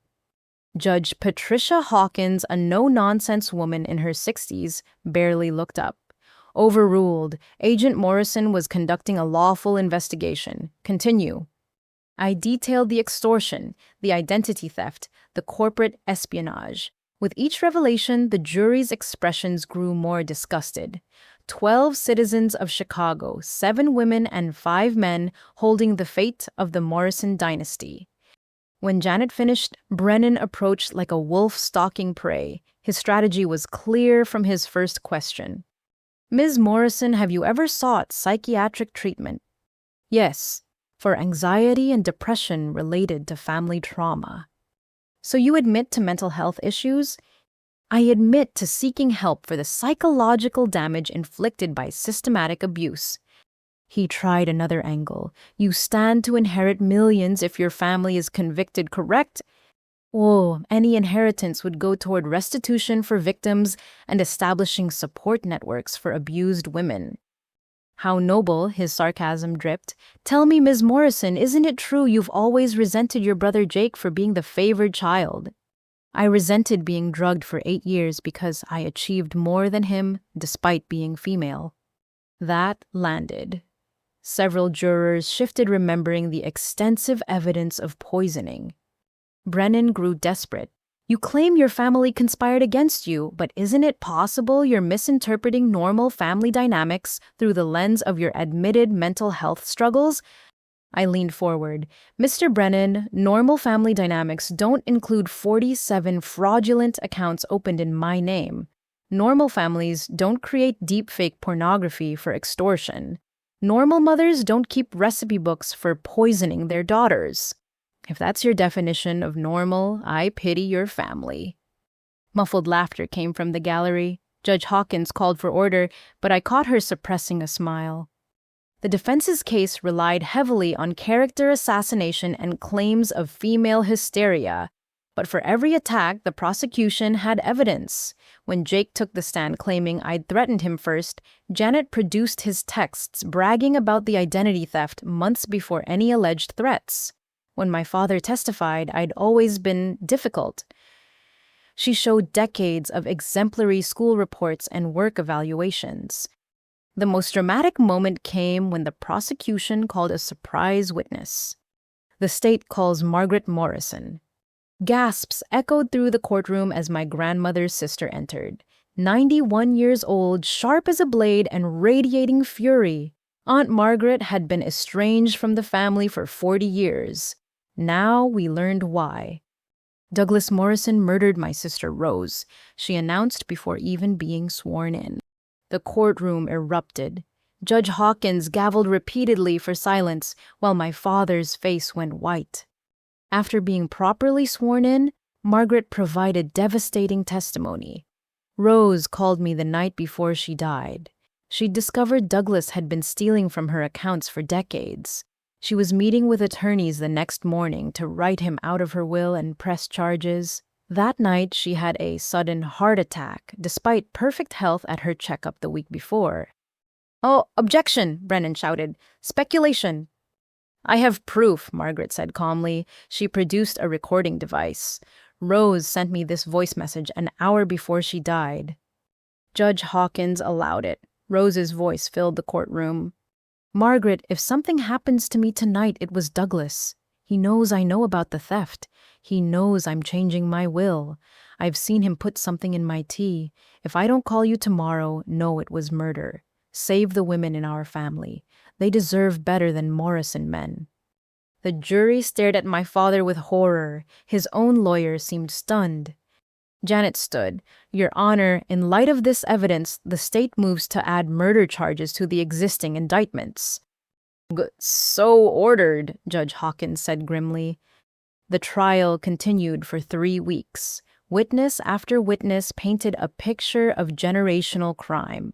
Jessica testified via video link from witness protection. Catherine flew in from Seattle with boxes of financial evidence. Tommy Morrison provided insider details of the money laundering operations, accepting a plea deal for his cooperation. Uncle Carl's separate trial had already resulted in conviction on 17 counts of corporate espionage. He'd been sentenced to 25 years and had immediately rolled on everyone else to reduce his sentence. The most powerful testimony came from the Morrison women who'd suffered in silence for decades. Cousin Linda described her years in psychiatric facilities. Aunt Patricia detailed the property theft. Even teenagers came forward describing recent incidents of drugging at family gatherings. Through it all, I watched my father's arrogance crumble. The man who'd ruled through fear saw his victims transformed into warriors. Each testimony was another brick in the prison he'd built for himself. Jake broke on day 12. Unable to maintain his facade, he erupted during Catherine's testimony about the financial fraud. "It was all Dad's idea," he screamed. "He made me do it." Said it was Morrison tradition that the women had too much power, that we had to take back what was ours. His lawyer tried to silence him, but Jake continued ranting about male superiority and female manipulation until Judge Hawkins had him removed. His breakdown was captured by courtroom artists and replayed endlessly on evening news. Marcus's defense was simpler. He claimed to be a lovesick fool manipulated by the Morrison men. But when prosecutors showed the revenge porn he'd created, the stalking equipment found in his apartment, and messages where he bragged about breaking me, any sympathy evaporated. In her closing argument, Janet Williams stood before the jury with controlled fury. The Morrison men built an empire on the backs of broken women. They stole inheritance, destroyed careers, poisoned bodies, and planned murders. They did this for generations, believing wealth and tradition placed them above the law. Today, you have the power to prove them wrong. To say that in America, in Chicago, in this courtroom, justice doesn't depend on gender or genealogy. Brennan's closing was desperate deflection, painting his clients as victims of changing social norms and vengeful women. But the evidence was overwhelming. The jury deliberated for 6 hours. When they returned, the forewoman stood with steel in her spine. "On all counts of fraud, guilty. On all counts of identity theft, guilty. On all counts of conspiracy, guilty. On the charge of murder in the first degree of Rose Morrison, guilty. On all charges, we find the defendants guilty." My father collapsed. Jake sobbed. Marcus stared at me with such hatred. I was grateful for the court officers between us. Judge Hawkins scheduled sentencing for the following month, but the message was clear. The Morrison patriarchy was finished. As I left the courthouse, surrounded by the women who'd found courage to testify, reporters shouted questions.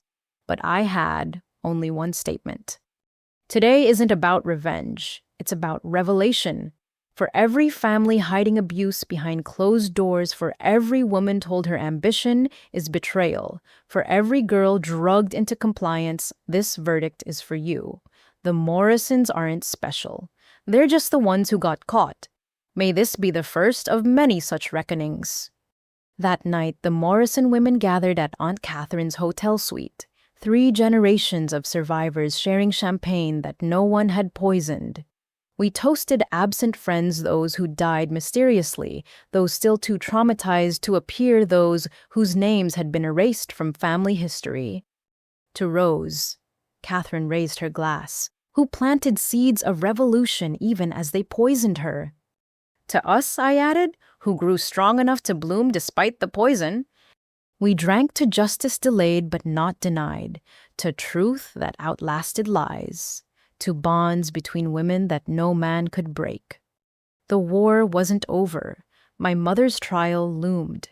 Civil suits would drag on for years. The Morrison name would forever be associated with crime and abuse. But tonight we'd won more than a legal victory. We'd reclaimed our narrative. We'd transformed from victims to victors. We'd proved that silence could be broken, that tradition could be challenged, that even the mightiest patriarch could fall when women found their voices. The Morrison dynasty was dead. Long live the sisterhood that killed it. 3 weeks after the verdict, I stood in the mahogany-paneled offices of Hamilton and Associates in downtown Seattle. Aunt Catherine sat beside me as we faced Lawrence Hamilton, the silver-haired attorney who'd been secretly managing Rose Morrison's true legacy for 15 years. "Your grandmother was remarkably prescient," he said, sliding a thick folder across his desk. "She began moving assets out of family reach in the 1990s when she realized the extent of your father's theft." I opened the folder with trembling hands. Financial statements, property deeds, investment portfolios all meticulously documented, all hidden from the Morrison men who thought they controlled everything. The headline number, these, Lawrence continued, is $32 million. But that's just liquid assets. There are also properties in Washington, Oregon, and California, art collections, rare book manuscripts. Your grandmother built a shadow empire while your father thought he was stealing from her. How? Catherine breathed. Lawrence smiled. Rose Morrison was brilliant. Every time Douglas stole from one account, she'd already moved twice that amount elsewhere. She let him think he was winning while she built something extraordinary. He pulled out another document. This is her real will, the one your father never saw. I read aloud, "To the Morrison women who survived, you are my true legacy. This fortune was built on patience, cunning, and the knowledge that our day would come. Use it to ensure no Morrison woman ever suffers in silence again. Establish shelters, fund education, create the matriarchy our men feared we always were." The will specified distributions, $10 million to establish the Rose Morrison Foundation for Women's Economic Independence, $5 million divided among Morrison women who'd escaped the family, properties to become safe houses for abuse victims, the remaining funds for legal battles and supporting survivors. There's a personal letter for you. Lawrence handed me an envelope with my name in Rose's handwriting. I opened it carefully. My dearest Alice, if you're reading this, you've done what I could only dream of, brought down the house of Morrison. I knew from the day you were born that you were different. Your first word wasn't mama or dada, it was no. Your mother was horrified. I was delighted. I'm sorry I couldn't protect you better. By the time I discovered the drugging, I was too sick to fight effectively, but I could plan. Every Morrison woman who escaped helped me hide assets. Jessica in witness protection managed offshore accounts. Catherine in Seattle handled real estate. Even Linda from her hospital bed helped me research financial instruments. We built this fortune together, penny by penny, while the men celebrated their theft. Now it's yours to deploy. But more than money, I leave you this truth. The Morrison women were never weak. We were strategic. We survived by seeming to submit while building revolution in secret. Your father is finished. Your mother will face justice. Jake will learn that privilege without merit is just delayed failure. But you, Alice, you have something they never did, the backing of every Morrison woman who came before. Build the future we dreamed of, one where little girls can say no without consequence, where ambition isn't betrayal, where food nourishes instead of numbs. All my love and fury rose. Tears dropped onto the paper. Catherine gripped my hand as we both processed the magnitude of Rose's gift, not just money, but proof that we'd never been alone. There's more, Lawrence said gently. Rose kept journals, detailed accounts of every crime committed against Morrison women. She has evidence about Helen's murder in 1952, documents proving your great-grandfather killed his sister for her inheritance. She has recordings of your grandfather discussing accident arrangements for difficult women. 3 generations of murder plots, all documented. Can we still prosecute? Catherine asked. Most are beyond statute of limitations for criminal charges, Lawrence admitted. But civil suits, especially for stolen property and inheritance, have longer windows. And the court of public opinion has no statute of limitations at all. We spent the next 4 hours reviewing Rose's archives. Each page revealed new horrors, but also new heroines. Morrison women who'd fought back in ways both small and large, building this secret fortune one hidden dollar at a time. My phone buzzed with a message from Emma. Your mother's trial starts tomorrow. Prosecutor wants to introduce Rose's journals as evidence. You should see what Rose wrote about Sarah. I found the relevant journal entry from 1999. Sarah is the most dangerous kind of collaborator. She truly believes the poison makes her a good mother. Today, I watched her dose Alice's food while humming a lullaby. The perversion of maternal love into chemical control turns my stomach. If I could save only one grandchild, it would be Alice. She has the fury necessary for revolution. We need to get these to the prosecutor immediately, I said. Lawrence was already making copies. Rose specified that all evidence should be used to ensure justice. She also left instructions for dealing with family members who aided the patriarchy. He showed us a list. Women who'd helped drug other women. Wives who'd covered for abusive husbands. Mothers who'd sacrificed daughters to protect sons. Rose had documented them all with notes on their complicity. She wanted them to face consequences too, Lawrence explained, but she also understood that many were victims themselves, perpetuating abuse as a survival mechanism. The foundation should offer them redemption through truth and reconciliation. My phone rang, Daniel calling from Chicago. Alice, you need to see the news. Someone leaked Jake's psychiatric evaluation from jail. I pulled up the article on my phone. Jake had been diagnosed with narcissistic personality disorder with antisocial features. The psychiatrist's report was damning. Subject shows no genuine remorse, only rage at being caught. He views women as inherently inferior and believes violence against them is justified by natural law. Rehabilitation prospects are minimal. At least he's consistent, Catherine muttered. The leaked evaluation triggered an avalanche of similar revelations. Other Morrison men in custody were showing similar patterns, generations of groomed misogyny manifesting as criminal pathology. Nature versus nurture debates raged across social media, but the consensus was clear: the Morrison men were exactly what they'd been raised to be. That evening, I sat in my Seattle hotel room surrounded by Rose's documents, planning foundation structure with Catherine. We'd already received dozens of applications from Morrison women wanting to help lawyers, doctors, teachers, business owners. The very women our family tried to diminish were rising to build something magnificent. A knock interrupted our planning. Emma stood at the door with two other women. Alice, meet your cousins from the Portland branch. They drove up after hearing about the inheritance. The women introduced themselves Maria and Sophie, daughters of a Morrison aunt who'd fled in the 80s. They carried their own boxes of evidence. Our mom died thinking she was a family failure, Maria said, but she left us these records of what they did to her: property theft, forced marriage beatings when she tried to work. We want to help other women escape what she couldn't. By midnight, my hotel suite had become an impromptu war room. Morrison women from across the country were calling, emailing, arriving in person. Each brought evidence, expertise, and most importantly, determination to transform our generational trauma into generational change. We need a complete family tree, suggested Dr. Patricia Morrison, a psychiatrist who'd escaped in the 90s. Document every woman wronged, every inheritance stolen, every life destroyed.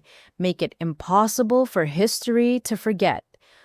And a memorial, added Susan Morrison Chen, who'd changed her name after marriage to distance herself from the family. For the ones who didn't survive, Helen Rose all the accidents and suicides that were really murders. As plans crystallized and bonds formed, I thought about transformation. 6 months ago, I'd stood alone at a family meeting facing violence for refusing servitude. Now I stood with an army of Morrison women, all of us refusing to let our trauma be our only legacy. The doorbell rang again. This time it was a FedEx delivery, a package from Australia. Inside was a letter from a woman named Elizabeth Morrison Wakefield. Dear Alice, I'm Douglas Morrison's sister. He told everyone I died in 1978. In reality, I fled to Australia after he tried to have me committed for refusing an arranged marriage. I've built a successful company here, raised 3 daughters who know their worth, and waited 45 years for someone brave enough to bring him down. Enclosed is a check for $1 million for your foundation. It's money I saved by being declared dead. No Morrison man could steal what they didn't know existed. Use it to help women disappear when necessary and reappear when safe. Welcome to the Sisterhood of the Legally Deceased. We're more numerous than you might think. Aunt Elizabeth. I passed the letter around, watching eyes widen at this latest revelation.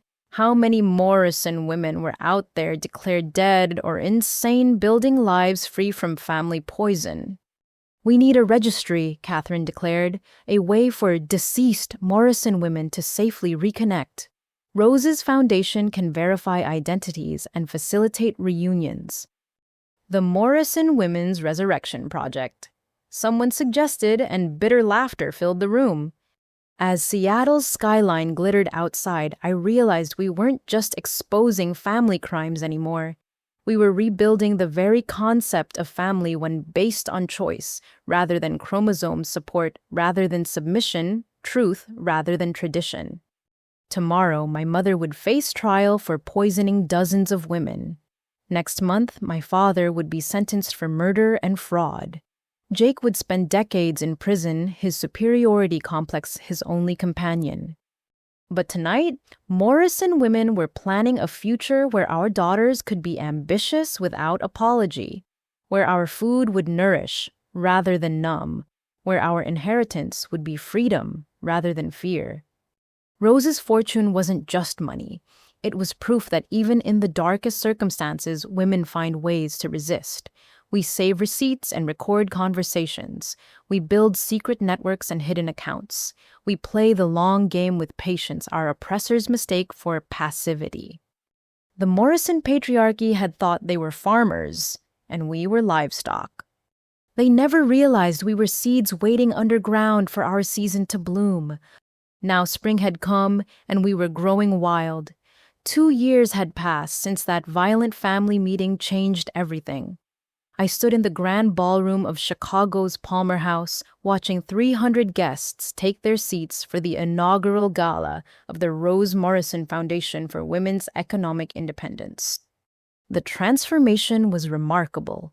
Where the Morrison name had once meant patriarchal oppression, it now represented female empowerment. Where family gatherings had been battlegrounds, our events were celebrations of survival and success. Vams. 5 minutes, Alice, my assistant Rachel informed me. Rachel was one of our first success stories, a young woman who'd fled an abusive family situation and found shelter through our network. Now she was completing her MBA while working for the foundation. I adjusted the microphone and looked out at the assembled crowd. Morrison women from around the world sat alongside civic leaders, journalists, and survivors from other families who'd found hope in our story. At the front table, Aunt Catherine beamed with pride.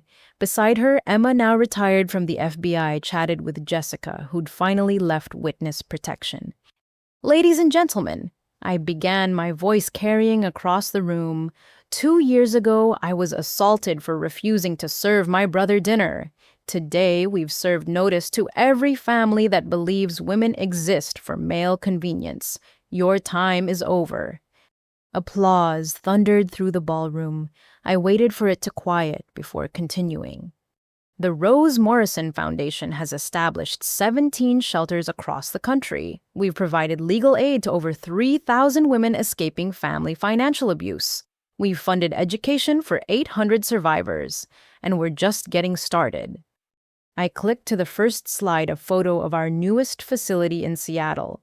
This fall, we're opening the Rose Morrison Center for Financial Literacy. Every woman who enters will learn not just to balance a checkbook, but to build wealth that no one can steal. More applause. The next slide showed familiar faces in orange jumpsuits. As you know, the legal battles have concluded. My father, Douglas Morrison, is serving life without parole for the murder of my grandmother. My brother Jake received 40 years for identity theft, extortion, and conspiracy. My mother, Sarah Morrison, is serving 30 years for systematic poisoning. Marcus Chen got 25 years for stalking and revenge porn creation. I pause, letting the weight of justice settle. But tonight isn't about them. It's about us.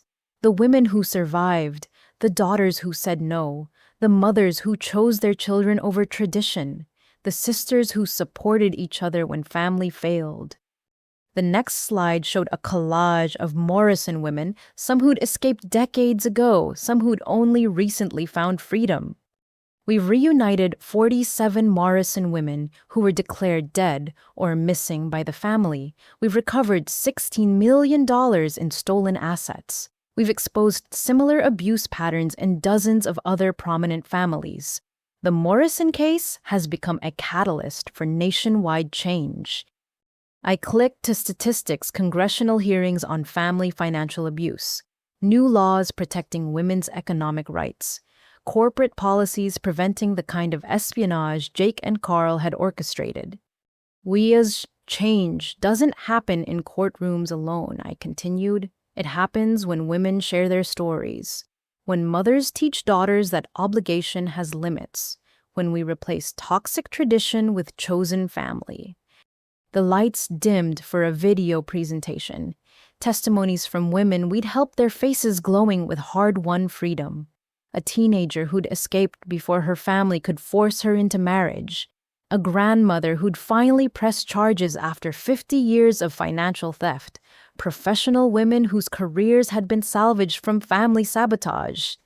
When the lights returned, I saw tears on many faces, including my own. I want to introduce someone special, I said. Dr. Patricia Morrison, who escaped our family in 1992, has established our mental health division. Patricia took the stage, her presence commanding despite years of trauma. Healing happens in community, she said simply. Every woman here tonight proves that survival is possible, recovery is achievable, and thriving, that's our greatest revenge. The program continued with awards for allies. Mrs. Chen received our Guardian Angel honor for decades of documenting abuse. Daniel accepted the Corporate Champion Award on behalf of Preston and Associates, which had implemented groundbreaking policies protecting employees from family harassment. Now, I said, returning to the microphone, I have a surprise announcement. The Foundation has been investigating the full scope of Morrison financial crimes, tracing every stolen penny across generations. Catherine joined me on stage holding a ceremonial check. Thanks to our forensic accountants and Aunt Elizabeth in Australia, who's watching via livestream, we've recovered an additional $40 million from hidden Morrison accounts. Every dollar will fund our expansion. The room erupted. $40 million more for shelters, legal aid, education, and healing. But we're not stopping with money, Catherine added. We're creating the Morrison Women's Archive at Northwestern University. Every document, every recording, every piece of evidence will be preserved. History will remember not just what was done to us, but how we fought back. As the formal program concluded, guests mingled over dinner. No one worried about drugged food. Our catering staff included several Morrison survivors who'd turned their trauma into culinary careers focused on nourishment and joy. I found myself in conversation with State Senator Patricia Williams, who'd introduced legislation inspired by our case. The Family Financial Abuse Prevention Act passed committee yesterday, she informed me. Your testimony about the identity theft was crucial. Jake's methods are now specifically criminalized. He always wanted to leave a legacy, I replied, just not this one. Thomas appeared at my elbow with champagne. My husband of 6 months still seemed amazed by the journey that had brought us together. We'd met during my therapy sessions after the trial. He was researching trauma recovery. I was living it. Love had grown slowly, built on mutual respect rather than traditional roles. Your speech was perfect, he said, kissing my cheek. Rose would be proud. She's here, I said, gesturing to the portrait we'd commissioned. Rose Morrison's painted eyes seemed to watch over the celebration, fierce and protective even in art. Emma approached with her wife, Lisa, and their newly adopted daughter. Alice, there's someone who wants to meet you. A young woman, maybe 19, stood nervously nearby. Ms. Morrison, I'm Sophia Chen, Marcus's sister. My body tensed automatically, but her next words dissolved the fear. I wanted to apologize for my brother and thank you. Seeing him held accountable gave me courage to report what he did to me growing up. My family disowned me, but the foundation helped me escape. I start college next month. I hugged her, this brave young woman who'd broken free from her own toxic family. You don't need to apologize for him. You're writing your own story now. As the evening progressed, I found myself on the balcony needing a moment of quiet. Chicago's skyline sparkled the same view I'd contemplated from Preston and Associates the night everything changed. Catherine found me there. "Regrets?" she asked. "None," I said honestly. "I lost the family I was born into, but gained the family I chose. Lost a brother who saw me as a servant, but gained sisters who see me as an equal.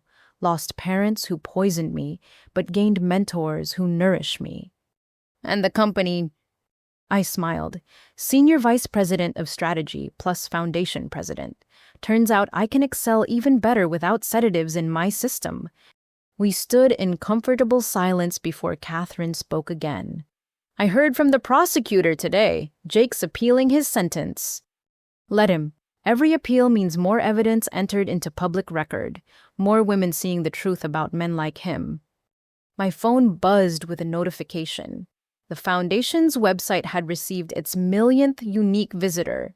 Comments poured in from women worldwide sharing their own stories of family financial abuse finding courage in ours. "We changed the world," Catherine marveled. "No," I corrected. "We revealed what was already there. The strength women have always possessed, the networks we've always built, the resistance that never stopped even when it had to hide." Back inside the gala was winding down. Survivors exchanged contact information, planning local support groups, donors committed to funding expansions, journalists prepared stories that would reach even more women in need. As guests departed, many stopped to view the memorial wall photos and names of Morrison women who hadn't survived, whose accidents and suicides we now knew were murders. Helen Morrison, 1952. Linda Morrison, 1995. Rose Morrison, 2023. Too many others. "We remember," visitors murmured, leaving flowers and notes. Thomas drove us home to our Lincoln Park townhouse, not far from where I'd grown up, but a world away in meaning. Our home had no locks on interior doors, no hidden recording devices, no fear. "How do you feel?" he asked as we prepared for bed. "For free," I said simply, and tired and grateful and angry that it took so long and proud that it happened at all. He held me as I processed the emotional whiplash of triumph mixed with trauma. Healing wasn't linear. Some days I still checked my food suspiciously, still startled at unexpected touches, still wondered if I was truly safe. But then I'd remember I wasn't alone.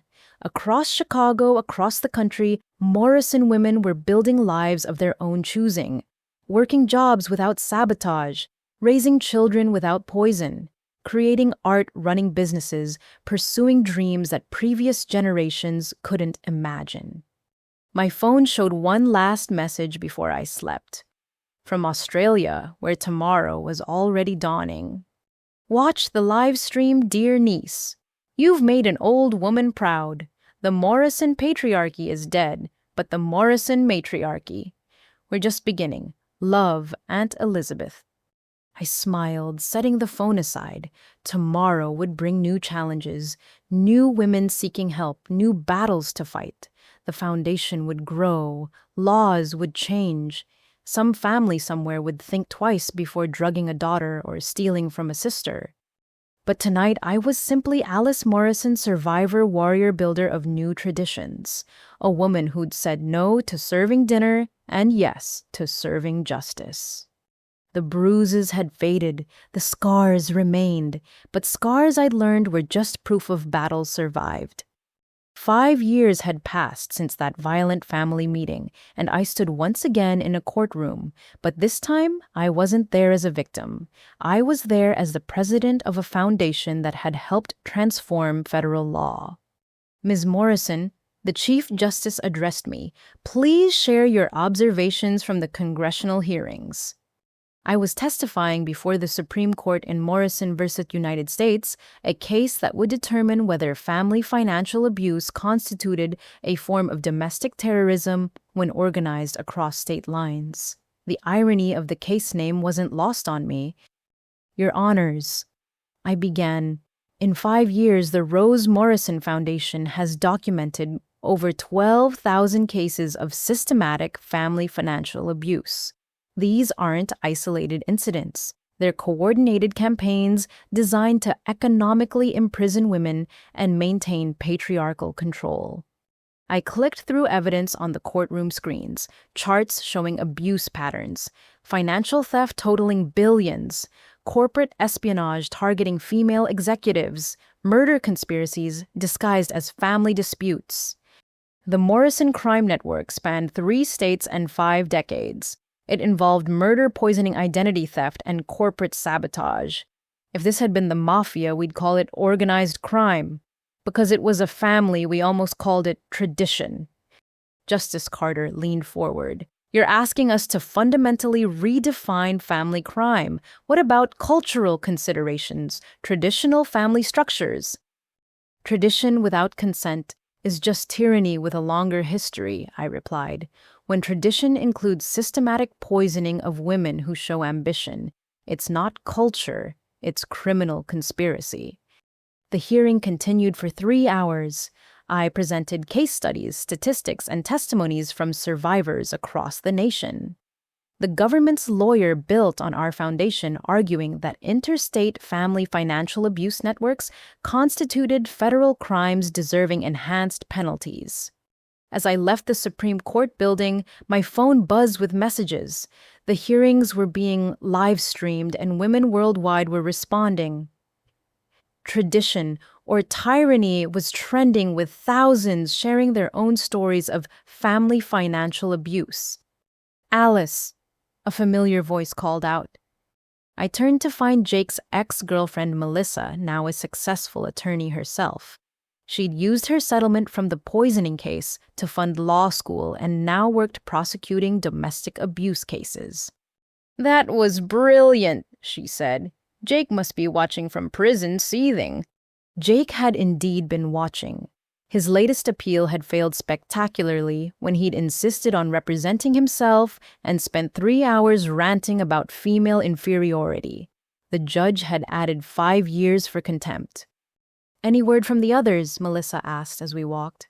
Dad had a stroke last month, I reported. He's paralyzed on one side. The prison doctors say it's karma, medically speaking. Mom's in psychiatric isolation after her 3rd poisoning attempt on cellmates. She keeps insisting she's helping them find balance. And Marcus turned to state's evidence against a similar family operation in Texas. Apparently, the Chen family had their own version of our system.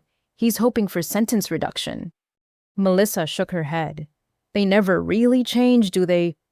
No, but we do, and we ensure others can too. That evening, I returned to Chicago for a special event.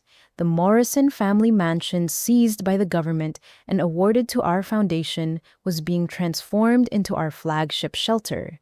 Where my father had once held court over cowering women, survivors would find safety and support. Thomas met me at the entrance, our daughter Rose in his arms. At 2 years old, she was already showing the fierce independence her namesake would have loved. Mama Rose reached for me. See house. That's right, sweetheart. We're going to see the big house. We walked through rooms being renovated. The dining room, where I'd been drugged, now held therapy circles. Dad's study had become a legal aid office. The basement he'd used to hide evidence now housed a computer lab for job training. Catherine emerged from what had been Jake's room, now converted to children's playroom. The contractors found something interesting. She led us to a hidden panel they discovered during renovation. Inside were more of Dad's records, but also something unexpected. Letters from Morrison women dating back to the 1920s, hidden testimonies of abuse never sent, cries for help never heard. A century of silenced voices, I murmured carefully, examining the brittle papers, hidden right under their noses. We'll preserve them all, Catherine promised. Add them to the archive. Let their words finally be heard. My phone rang, Emma calling from D.C.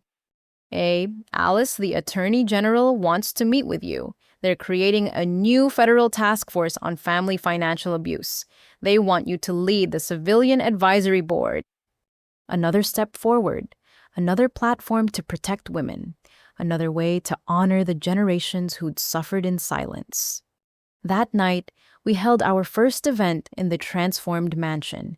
300 people gathered where my family had once plotted destruction. Survivors, supporters, and allies filled rooms that had witnessed generations of abuse. I stood in the exact spot where my father had struck me 5 years earlier. The bloodstain had long been cleaned, but I knew precisely where I'd stood. 5 years ago, in this room, I said no to serving my brother dinner, I began. That no started an avalanche that buried the Morrison patriarchy. Tonight, we consecrate this space to a new purpose, saying yes. Yes to survivors seeking shelter. Yes to women reclaiming their economic power. Yes to breaking cycles that have trapped families for generations. Applause filled the room. I thought about karma justice and the long arc of history. My father lay paralyzed in prison, his power to strike gone forever. My mother sat in isolation, her poisons turned only on herself. Jake counted years in a cage he'd built with his own entitlement. But we, the Morrison women they'd tried to break, we stood tall. We'd built a foundation that had helped thousands. We'd changed laws and corporate policies. We'd proved that survival could become triumph. I want to share something. I continued, pulling out a letter. This came yesterday from a woman in Texas. Her daughter was being drugged by family members who thought she was too ambitious. She recognized the signs because of our story. The girl is safe now, the family is under investigation, and another cycle is broken. More applause, but I raised my hand for quiet. We celebrate victories, but remember this work is far from over. For every family we expose, dozens operate in shadow. For every woman we help escape, others remain trapped. Our fight continues until every woman can pursue her dreams without fear of family retribution. As the evening progressed, I found myself in Rose's old room, now an office for our shelter director. Photos covered the walls, Morrison women across generations, finally visible, finally honored. You did it, Grandma, I whispered to Rose's portrait. You planted the seeds and look what grew. Thomas found me there, Rose asleep in his arms. The senator's here. She wants to discuss the new legislation. I kissed my daughter's forehead, this new Rose who'd never know, drugged food or demanded servitude. She'd grow up surrounded by strong women who chose their own paths, supported by men who saw partnership instead of domination. Returning to the reception, I navigated conversations about policy funding and expansion, but my mind kept returning to that night 5 years ago. If I'd simply served Jake dinner, accepted my beating, submitted to family demands, none of this would exist. Thousands of women would still be trapped. Laws wouldn't have changed. Corporate protections wouldn't exist. One no had changed everything. Ms. Morrison. A young woman approached nervously. I'm Sarah Williams. I'm writing my dissertation on family financial abuse. Could I ask, why do you think your case resonated so widely? I considered the question. Because every woman knows a Jake. Every ambitious girl has been told to be smaller. Every successful woman has faced family sabotage, whether subtle or extreme. We didn't reveal anything new. We just gave it a name and showed it could be fought. As midnight approached, the event wound down. The last guest departed, leaving the transformed mansion quiet. I walked through empty rooms, remembering violence and seeing redemption. In the kitchen where my mother had poisoned countless meals, our chef prepared nutritious food for tomorrow's shelter residents. In the garage where Jake had slashed my tires, donated cars waited to help women escape. In the study where Dad had hidden criminal evidence, legal advocates prepared cases to free other women. Evil spaces had become holy through purpose. My phone showed one last message from a number I didn't recognize. "Ms. Morrison, you don't know me, but I'm Douglas Morrison's brother, the one the family said died in Vietnam. I've been living in Canada for 50 years after I refused to participate in the family business. Seeing your courage gave me strength to come forward. I have evidence about murders in the 1960s. The Morrison women deserve justice even decades late. I'll call your foundation tomorrow." Another ghost, another survivor, another crack in the facade of Morrison invincibility. Even now, truth kept emerging from shadows where it had hidden for decades. I locked the mansion, our mansion now, and headed home. Chicago slept peacefully, unaware that in courtrooms and boardrooms and family homes, revolutions continued. Women watched their food suspiciously. Daughters questioned why they served while brothers sat. Mothers chose children over tradition. The Morrison name would forever be linked to evil, but also to its defeat. We'd become a cautionary tale for patriarchs and a beacon for survivors. Our tragedy had transformed into triumph, our pain into purpose. "Love you too, little Rose." She'd never know the weight of forced servitude, never taste sedatives in her dinner, never have her ambitions called betrayal. The cycle hadn't just been broken, it had been obliterated, its pieces ground to dust and scattered on the wind of change. The Morrison men had built a dynasty of dominance that lasted a century. The Morrison women had destroyed it in 5 years. And from its ashes we'd built something beautiful, a world where no was a complete sentence, where ambition was birthright regardless of gender, where family meant support instead of subjugation. Justice had been served not cold as the saying went, but blazing hot with the fury of generations who'd waited too long. The matriarchy my father had feared we'd become it, not through domination, but through liberation. The war was won. The survivors had inherited the earth. And somewhere Rose Morrison's spirit was smiling. I smiled too, closing my eyes on a world transformed. Tomorrow would bring new challenges, but tonight justice was complete. The Morrison women were free, all of us, forever. If this story resonated with you, if you've experienced family financial abuse, or know someone who has, please share your thoughts in the comments. Your voice matters, and your story deserves to be heard. Have you recognized similar patterns in families? What signs should we watch for? How can we better protect vulnerable family members from financial exploitation? Please like this video if it opened your eyes to the reality of family financial abuse. Subscribe to hear more stories of survival and triumph. Share this with anyone who needs to know they're not alone in facing family dysfunction.